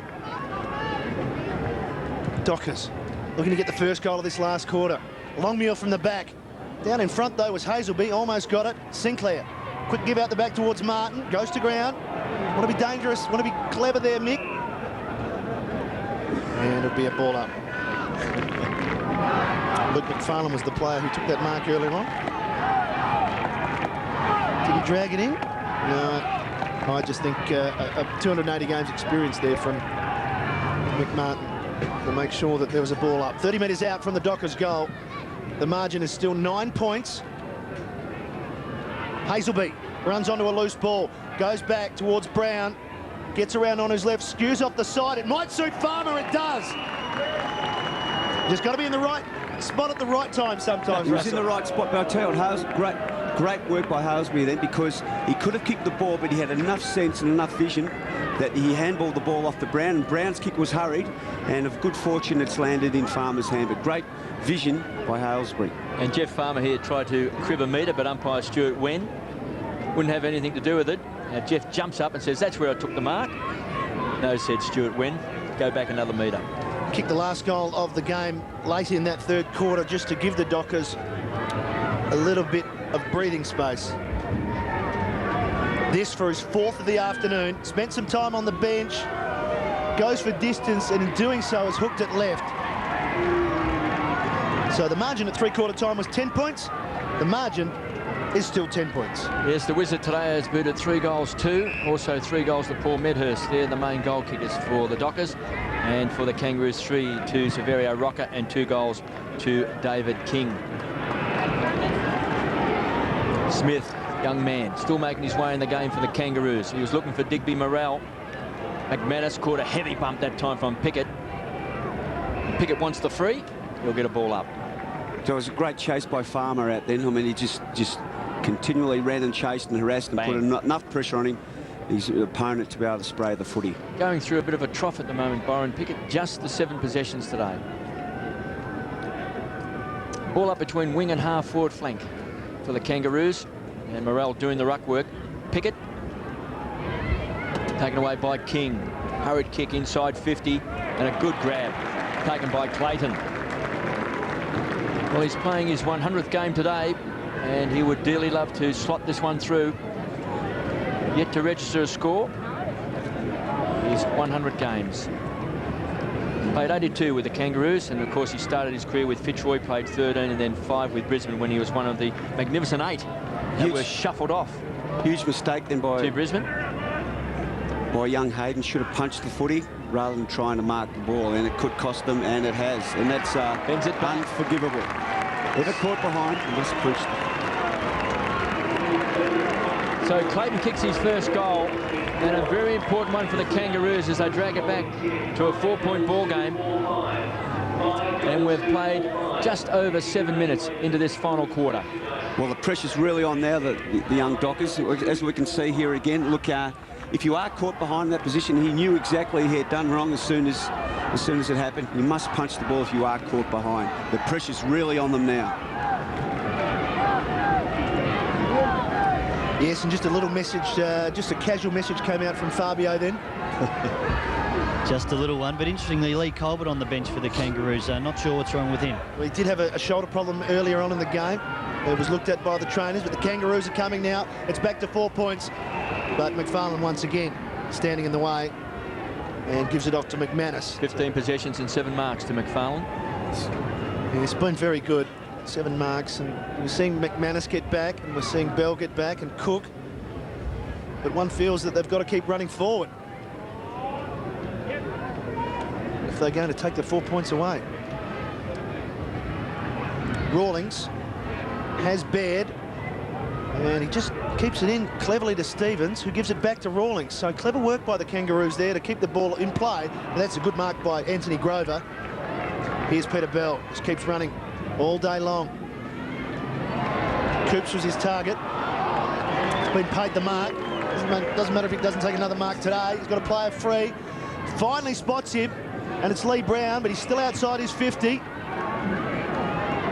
Where's Medhurst? Ignores him. He should go back, this boy. Here's a thumping kick, Lee Brown. So you'd back him from here, KB? Well, he's 55 metres out, but he is a thumping kick. He'll put it right to the hot spot. Dion Woods has just snuck on off the bench. If he spots him, he can kick it. There is no breeze here at Monica today, so it doesn't favour either end. decided to listen to Kevin Bartlett and go for the thumping kick right to the goal line. Still in play. And Makepeace thought about rushing the behind and then decides against. Shows some confidence. Runs around the boundary now, kicks it up high. After disposal against Medhurst, undisciplined play by the Dockers. So we've seen Hayden at one end not spoil, and now Medhurst at the other give away a free kick. They cannot afford to give opportunities to the Kangaroos as Smith receives it from Petrie. Morell the target. Over the back it falls towards McManus. Comes in, does well, spins out of trouble and finds Carr. Breaking away now.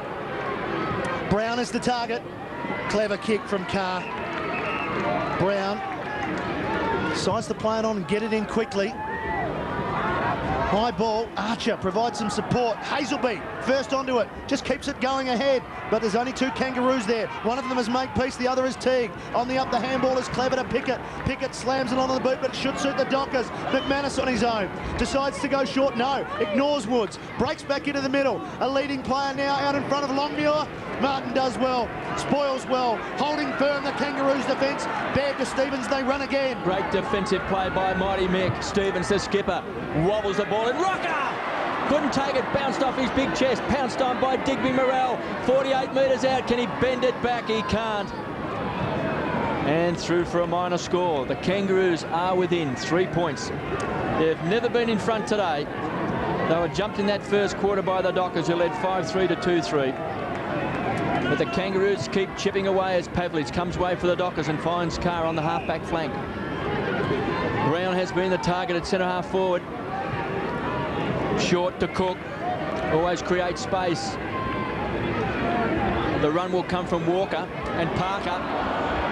They were caught in two minds. Pickett should take a free kick, it wasn't paid. Now Parker and Walker just left it for each other. And finally, I thought this was too high. Yes, it was too high. Yep. No free kick. He should have got the free. Crowd really getting into it, KB. They've got some good supporters, North Melbourne, if they haven't got a lot of them here in Canberra. Burton to do the ruck work, to Pickett. Can he lift for the Kangaroos in the last quarter? Stevens can. And McFarlane has been an absolute star in that last line of defence. They've been magnificent defence today. Been getting back McFarlane and Pavlich. Simmons has been getting back as well, building the wall. Bell, always the link man. To Pavlich. They'll share the ball around. 80 plays 77. The Dockers by 3 points. We've played just on 12 minutes into this last quarter. McPhee. They've got to win the game. I wouldn't be hesitant in changing Brown and McFarlane. Just switch them, because McFarlane's going to get... well, Brown's been very good this quarter. McFarlane's been a star. Why would you do that? Well, I mean, they've got to kick goals, Kevin. I mean, Brown's has played well also, but just try something. We're not scoring any goals. Well, Cook is off and Norris is on as Walker. Bangs the ball back. Simpson playing in front. The big fist away come from Longmuir. Parker.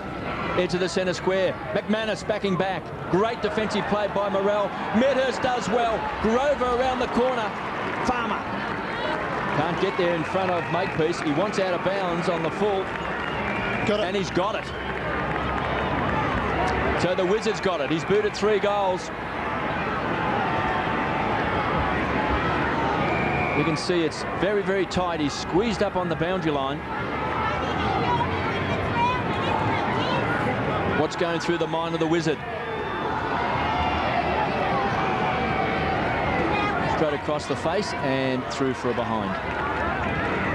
3-3 to Jeff Farmer.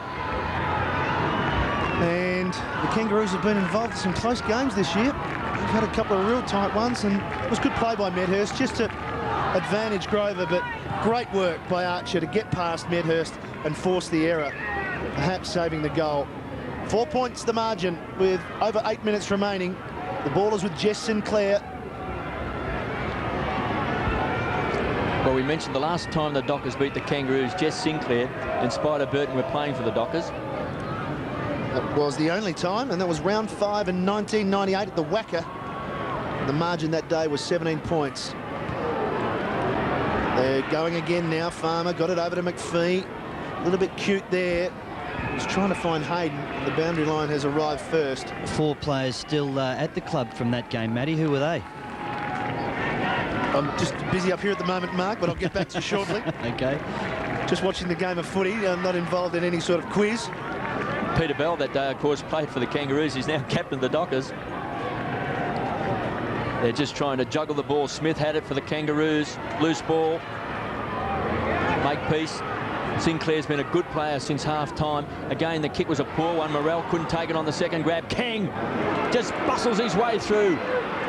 Takes him on the charge. Runs to 25, runs to 30. King runs into the open goal. What a goal for the Kangaroos. He's absolutely inspired. That man on screen kicked 2 goals in the third term. He lifted the spirits of the Kangaroos. And for the first time today, the Kangaroos have hit the front. Well, he's an infectious type player, David King. I mean, he only knows one way, and that's 100 miles an hour. And he gave him a huge lift in that third quarter with Sinclair getting plenty of run from the half-back line. And it was a great bit of play also by Harding to block the Freo player to allow King to run into the goal.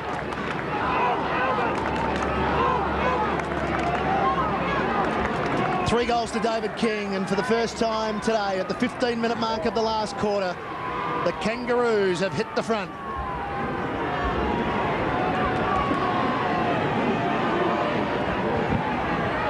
Two points the margin. Simmons, and there's Stevens just getting it forward for the Roos once again. McManus has support behind him in McFarlane. Goes there now. But it is a little bit stop-start at the moment. Pressure on there from Robbins.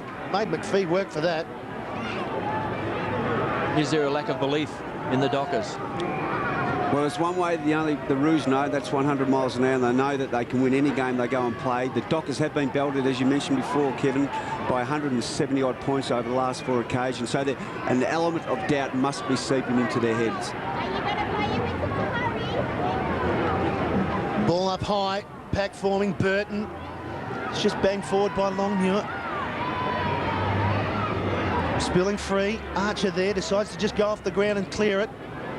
Woods runs onto it. You don't try and break a picket tackle. That is against the rule book.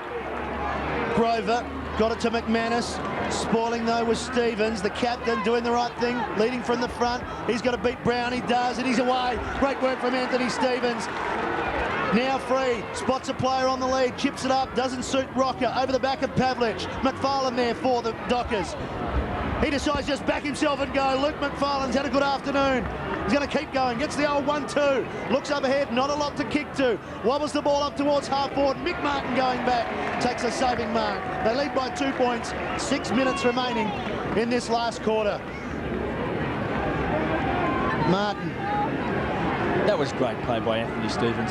Oh, superb play. Defensive and then attacking, running, creating. So Martin now kicks to a big pack of players. Over the back, Simmons the punch, and there'll be a boundary throw in. And the Dockers have got to find an avenue to goal. It's been tough in this last half. They have only kicked 2 goals for the last half after kicking 5 and 5 in the first 2 quarters. 5.5 minutes left for the Dockers. They trail by 2 points, 81 plays 83. 12-11 the Kangaroos, 12-9 the Dockers, who have led all day. They led by 18 points at quarter time, 24 points at half time, 10 points at 3/4 time. Now find themselves 2 point down as Bell trying to lift from the front. Bangs the ball inside 50. Getting back was Archer. He's been great since half time. Going to ground was Teague. Archer, the consummate professional, comes away. Sets it up over the top. Dion Woods. He really looks a player, this young man. Edge of the centre square. Beautiful looking kick. Medhurst. He's given Archer the slip when Archer's come away with the ball, and he's gone to space. So Medhurst from right on 50. Can he put the Dockers back in front? He's pushed it left. 3 goals, 2 to Paul Medhurst. You've got to acknowledge Archer's performance in the second half. Badly beaten in the first half. True champion is flying his colours once again. A great competitor. And Makepeace has done well too. He seemed to be outclassed in that first quarter. There's Grover, who's a much improved player. He's quick and can jump inside the centre square. Loose player. Longmuir can set it up. Medhurst is the target. Archer! Archer at his best. Huge mistake by Brown then. Should have fed the handball off, but off and kick long, and now it's going to result in the 50 metres as well. It was Longmuir. He had sorry. Hazelby running for him. Hazelby could have turned and ran into an open goal. Well, he's a great competitor, Glenn Archer, and he was struggling in that first half. But just when the Kangaroos needed someone to stand up, it was Archer in that third quarter, along with David King as Medhurst leaves the field. And we've got to give a rap to Jess Sinclair too, who put in a big third term. So Mighty Mick Martin, he's just sharing the ball with Archer. Two old war horses together. Oops. Petrie goes to ground. Got to keep your feet. Petrie's got to be desperate now. Sinclair cleans up. Back to Archer. Take one, take two, take three. And just pumps the ball back. Here's McFarlane. Just about the best player on the ground. He's been great. 10th mark, Kevin. He's been magnificent today. Luke McFarlane from centre wing. High ball. And a free kick to the Dockers, and it goes to Longmuir. Or is it Fuster? It's going to Justin Longmuir, yeah. It's a 1-point game with 3.5 minutes remaining. The Dockers pumping it back in repeatedly, but they're high balls and they're hard ones to mark, because the Kangaroos have got just about everyone, or they've got 17 of their 18 players inside their defensive half. Again, it's high, looking for a mark. It's just going to suit the Kangaroos here. Petrie. No one within 80 metres of the Kangaroos' goal. Well, there's only McFarlane, in fact, in that half of the ground. It's only a 1-point game, but time is on the Kangaroos' side because they have possession of the ball. And they'll look to go short. No, long. Pavlich and Rocker arrive late. Ball to ground. Woods kept control. Spinning and turning. He's caught, though, by Simpson. Kicks it back inside deep. There, 50. Petrie. Off one step. Cook drops the mark. Can he get the handball away? No. Good pressure by Sinclair. Ball falls to Archer. Being supreme in this last quarter. Just gets it forward now. No one there for the Kangaroos. Going back McFarlane. Now Baird arrives. And he does well. The switcher player's on, but there's no one to switch to after that. Fremantle run out of legs a bit there. Players not pushing back for them. Coops to Cook. Very tired at the moment. Very tired. Troy Cook, as the clock approaches 2 minutes. High once again. Brown came late. No crummers there. At last, Hazelby got it over to McManus. McManus, a low ball, but it's cut off, and that is a clever mark. We've seen a couple of clever marks today. That is another one, and that goes to David King. That was a super mark. It was Mark Warren first or second slip. Have a look at this. Well, we just caught the end result there, but David King has been just fantastic for the Kangaroos. 3 exhilarating goals and now a wonderful saving mark. Morrell in front, couldn't take it. Still time for the Dockers. 1.5 minutes left in this game. Squeezed up on the boundary line. Keeping the ball line was Grover. Finally bounces over for a toss back in. The Dockers aren't doing themselves any favours inside 50. He's got everybody just around the ball, ants around the sugar bowl. They've just got to separate so they can run into some space. Kangaroos by 1 point, 12-11-83, plays 12-10-82 at Manuka Oval. Coming to you live on Fox Footy, this magnificent contest. Simpson tried a fresh air shot. There's a ball up. It's about 70 metres out from the Dockers' goal. I think here the Dockers have got to just take a risk, clear out, go back so they can switch and get it running the other side. If they crowd around the ball here, which the Kangaroos will love, they're not going to get it forward. Porter to do the ruck work. Against Simmons. Chance for the Dockers. Walker on the charge inside 50. Chance for the Dockers coming out. Petrie. 2 saving marks in the last 60 seconds. And this young man just playing his 3rd game for the year. Who'd had 3 goals last week against St Kilda. Now some match-saving marks. Petrie. This is an important kick. Well, he's just 39 seconds left. He's managed to wipe off 15. The runner's out there. He might have had a word. Now he's told to kick it. So he goes long. Porter's the target. Big pack of players. And Robbins was pulled off the ball and couldn't take it. And we've got a boundary throw in. So last roll of the dice for the Fremantle Dockers. They trail by a point. They fought gallantly. Gallantly, I should say. 22 seconds remaining. Are we going to have our 3rd draw of the season? Simpson wants a repeat performance. 14 seconds remaining. 83 to 82. They've led the whole game. The Kangaroos hit the front after 15 minutes have been played in this final quarter. Plenty of players around the ball. No one up forward for the Kangaroos. Need a bit of luck here, the Dockers. It's going to be held up. It's going to be held up. It's going to be a ball up for the Kangaroos, and they are going to keep their finals hopes alive because they have won by 1 single point. They now go to 8 wins and 7 losses, Kevin. They fought hard for it, but it was the big names, wasn't it? It was the names we've come to know, the Harveys, the David Kings, and the Anthony Stevens and the Glenn Archer, that decided to make a statement in that second half. Well, they'd be very disappointed, bitterly disappointed, the Dockers. They led for the entire game just in those dying moments when the Kangaroos got in front. That great solo effort by David King when he broke the tackle, just bustled his way out of trouble, charged inside 50 and kicked a great goal. Well, they pinched it. We only saw 8 goals for the second half. King got 3 of them. And certainly he was one of the prime movers. As per normal for the Kangaroos was Adam Simpson, and Mark Doran's with Adam Simpson right now. Well done, mate. That was a tough one, wasn't it? You were down by 31 points at one stage in the first half. Yeah, we didn't get off to a good start, but to the boys' credit, we fought back in the second half, and we knew if we got a run on, we could really give it a shake, and we were lucky enough to get over the line in the end there. Easy to say in hindsight, but the game probably always had that Kangaroo stamp on it, that you would work back and work back. Probably thought you'd get home a little bit easier than this, though. Yeah, we came into the game pretty confident. We've won, I think, 9 out of 10 times up here, so we were confident, but our start was pretty poor, so we had to work hard to win today. In essence, it was almost season stuff because you've got Port next week. That's not going to be easy. You didn't want to be going into that off a loss. No, we definitely needed to win this week, and it's put us in good stead for next week. The sun here at Canberra's not bad, mate. You don't mind coming back here? Up here, yeah. Good on you. Enjoy the rest of the night, Bolden, today. Yes, Andrew Simpson with 20 possessions for the afternoon. Russell, wasn't pretty. It doesn't matter. You just got to win by a point. And given what's happening just above them in the 8, they're still going. Yeah, well, they're still well alive and kicking very much.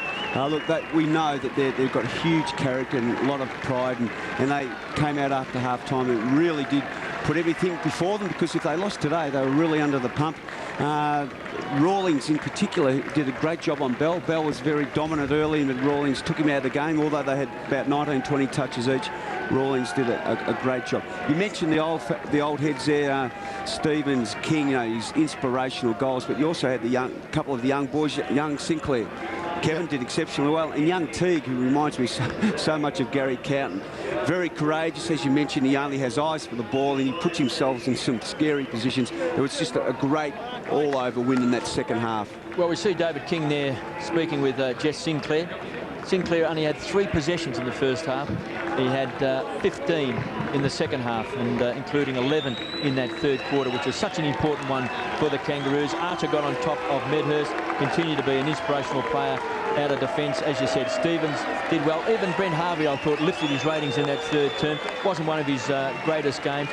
But that's one thing about the Kangaroos. I mean, it wasn't a pretty day today for them, but they just kept grinding away and grinding away. And the most important thing is you've got to be in front when the siren sounds. They were. I guess if the Dockers had got up with a late goal or something, we'd probably sit here and say, look, they probably deserved to win the game, because they did control it for most of it, but it wasn't to be for the Dockers. They're just a little bit more experienced in the end. Well, we thought maybe during the last quarter, when there was maybe even 10, 12 minutes to go, that maybe they just didn't believe enough in themselves. All of a sudden, instead of moving the ball quickly when they were, say, 10 points or so up, they started to close up the game, and all of a sudden there was no free-flowing running, which was causing the Kangaroos all the trouble in the first 3 quarters. Those first 2.5 quarters particularly, Kevin, they were running off that back line, causing a lot of havoc for the Roos. Here we go with the club song.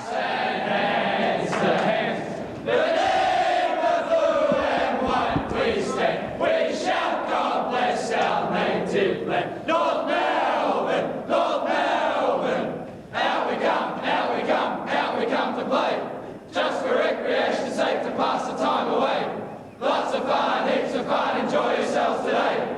North Melbourne boys are hard to beat when they come out to play. So join in the chorus and sing it one and all. Join in the chorus, North Melbourne's on the ball. Good old North Melbourne, they're champions, you'll agree. North Melbourne will be premiers, just you wait and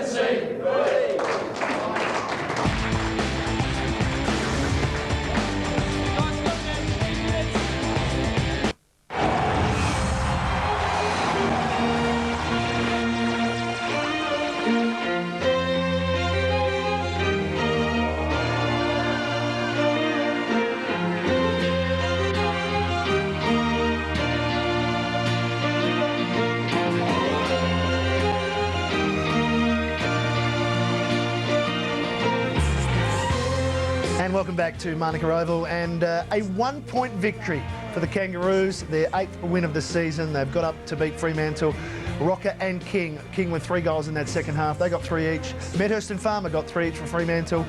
The rest are singles to round out that first game, and that win by the Kangaroos by 1 point. And we head down to the rooms. Mark Doran is in the winning rooms at the Kangaroos. Thanks, Matty. Hard work being an assistant coach, mate. You're enjoying a bit of food, a bit of nourishment. That was tough. Yeah, look, we got the 4 points, so we're happy with that. It wasn't a very good performance from our point of view. We didn't play well probably until the last quarter, I suppose, in certain patches. But yeah, disappointing from that point of view. But the boys battled hard and showed a bit of character to come back. You know, it was 4 goals. I think they were up at half time. So again, the Kangaroos have shown what sort of character they've got. Yeah, 31 points at one stage in the second term. You were down uncharacteristically slow out of the blocks.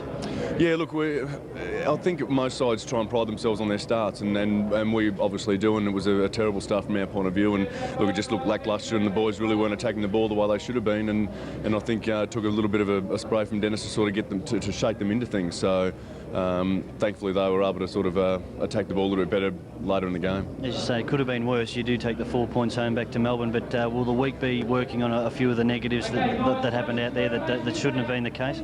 Oh, look, I don't think so. Footy's gone past the real hammering into the negative parts of footy. I think you've really got to look at the good things of players and work on your strengths and that sort of stuff. So room for improvements. We'll obviously look at through the video and that sort of thing and mention it and try and learn from it, but focus on the positives. The days of running 8 laps extra are gone from your day. Thanks, Gareth. Exactly. Thanks for your time. Thanks, Mark.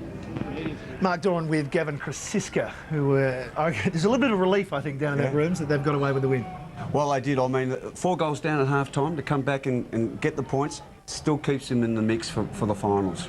Second half, it was a good performance by the Kangaroos. Glenn Archer was terrific. David King, almost as if he came out and said, look, all I've got to do is set the example, kick a couple of good goals and they'll come with me. Oh, he really sparked them. I mean, he's been known for his enthusiasm, the way he generates it with his play. He runs over the lines, can kick the long, inspirational goal, and he was absolutely sensational in that second half particularly. So we see Paul Medhurst for the Dockers. That was one against the tide for them. Lee Brown getting on the end of it. He went forward to try and create a target for them.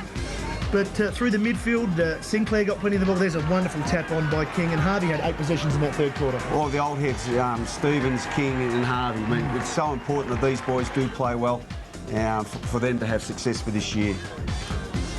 Farmer, clever mark there. It was a day of clever marks and some good, there's another good one there from Simpson.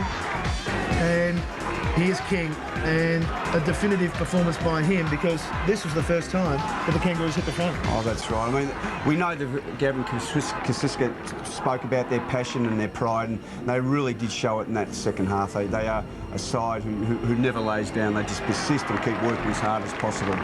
So we take a look at the full-time match stats. Kangaroos are the #1 side in the AFL for kicking and Fremantle for handballing.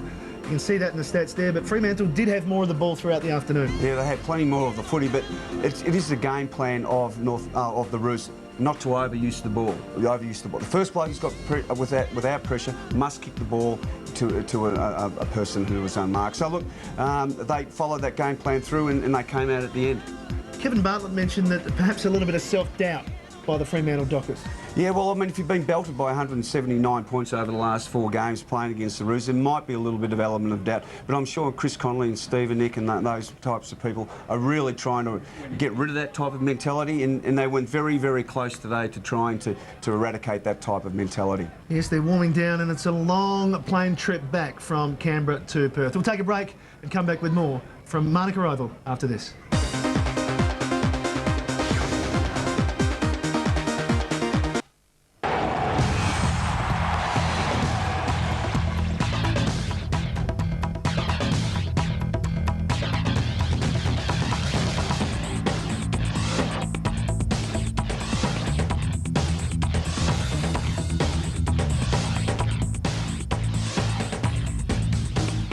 Glenn Archer, a terrific performance, Russell, in that second half. Dennis Pagan had the confidence to reverse his decision, put him back on the dangerous Medhurst, and he stood up.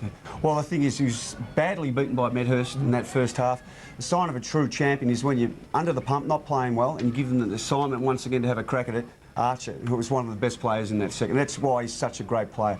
If things are going well, he's great, and if things are going poor, he can fight his way back. Now, did we see the mark of the year today? Nathan Thompson took a specky on Friday night, but did we see it today with Stephen Coops? Well, look, Nathan Thompson probably thought he had the car parked in the garage at after last night, and it was a great mark. But I tell you what, this is absolutely just as good as, and maybe a fraction higher. But look, we're seeing two of the best marks ever in 2 days. It's absolutely sensational. Gee, it's going to be hard to beat. Maybe he saw his mark last week and then saw Nathan Thompson's last night, thought he'd better outdo it, and he certainly did that in Stephen Coops. Well, we've been checking on the scores from the Collingwood-Geelong game at the MCG this afternoon. Time to check them once again. If you are going to take the replay, perhaps time to either look away or go get a cup of tea. Here's the scores now.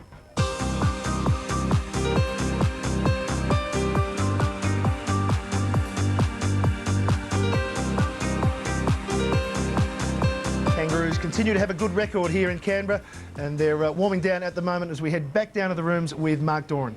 Actually in the room with Dennis Pagan behind me here at the moment. As we heard from Gavin Kosciuszka, I don't think he's going to have a crack at him, but he'll certainly talk about that slow start. It almost cost them 4 valuable points, invaluable points. They would have been, of course, coming up against the Port Adelaide Power next week.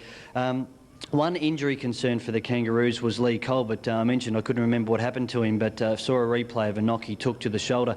Apparently the shoulder didn't actually pop out, so it was more a precaution than anything. He came off and didn't take any part in the last term. We'll have an MRI scan tomorrow, and they'll get some idea to the extent of that injury. Best case scenario, he won't miss at all. Worst case scenario is he may actually have to have surgery, but fingers crossed for Lee Colbert. If anyone needs some luck, it's Lee Colbert. So pretty much good news from the Kangaroos. Certainly the way that they travel home with 4 points in the suitcase certainly makes a difference. And Matty, I gave you a chance to come up with the 4 players that played in that game back at the Wacker where the Dockers beat the Kangaroos. Do you remember them now?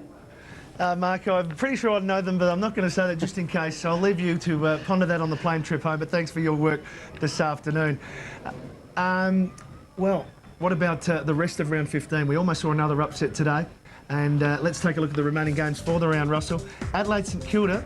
St Kilda a chance for an upset there? Well, look, it's a 2-horse race. Anything is possible, Matthew, but you would seem to Adelaide over there have lost 3 in a row. If they want to play in the finals, they have to beat St Kilda. But St Kilda is such an unbelievable side. They can play sensational footy and then go right off the ball. But you would say Adelaide would win. And Richmond taking on the Brisbane Lions. Richmond dropping Matthew Richardson for this game. The Lions getting back Michael Voss. Michael Voss is a huge bonus for the Lions. Matthew Richardson not playing is absolutely shocking for Richmond. But and Stafford also coming back, and if you had Otten, Stafford and Richardson in the one side, you would have given them some sort of chance, but I'd definitely say Brisbane will win. Now, Sunday footy, you and I have gone for some upsets here. West Coast Essendon at Subiaco.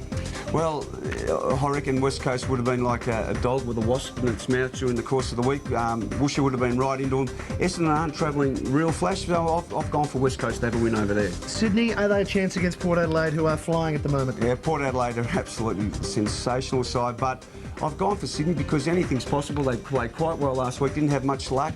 And I'm just going for. I've just got a gut feeling that Sydney will win. And Carlton, Melbourne from Colonial Stadium. Well, Cooter's back. Cooter's back. Cooter, the man is back, number 43, sensational player.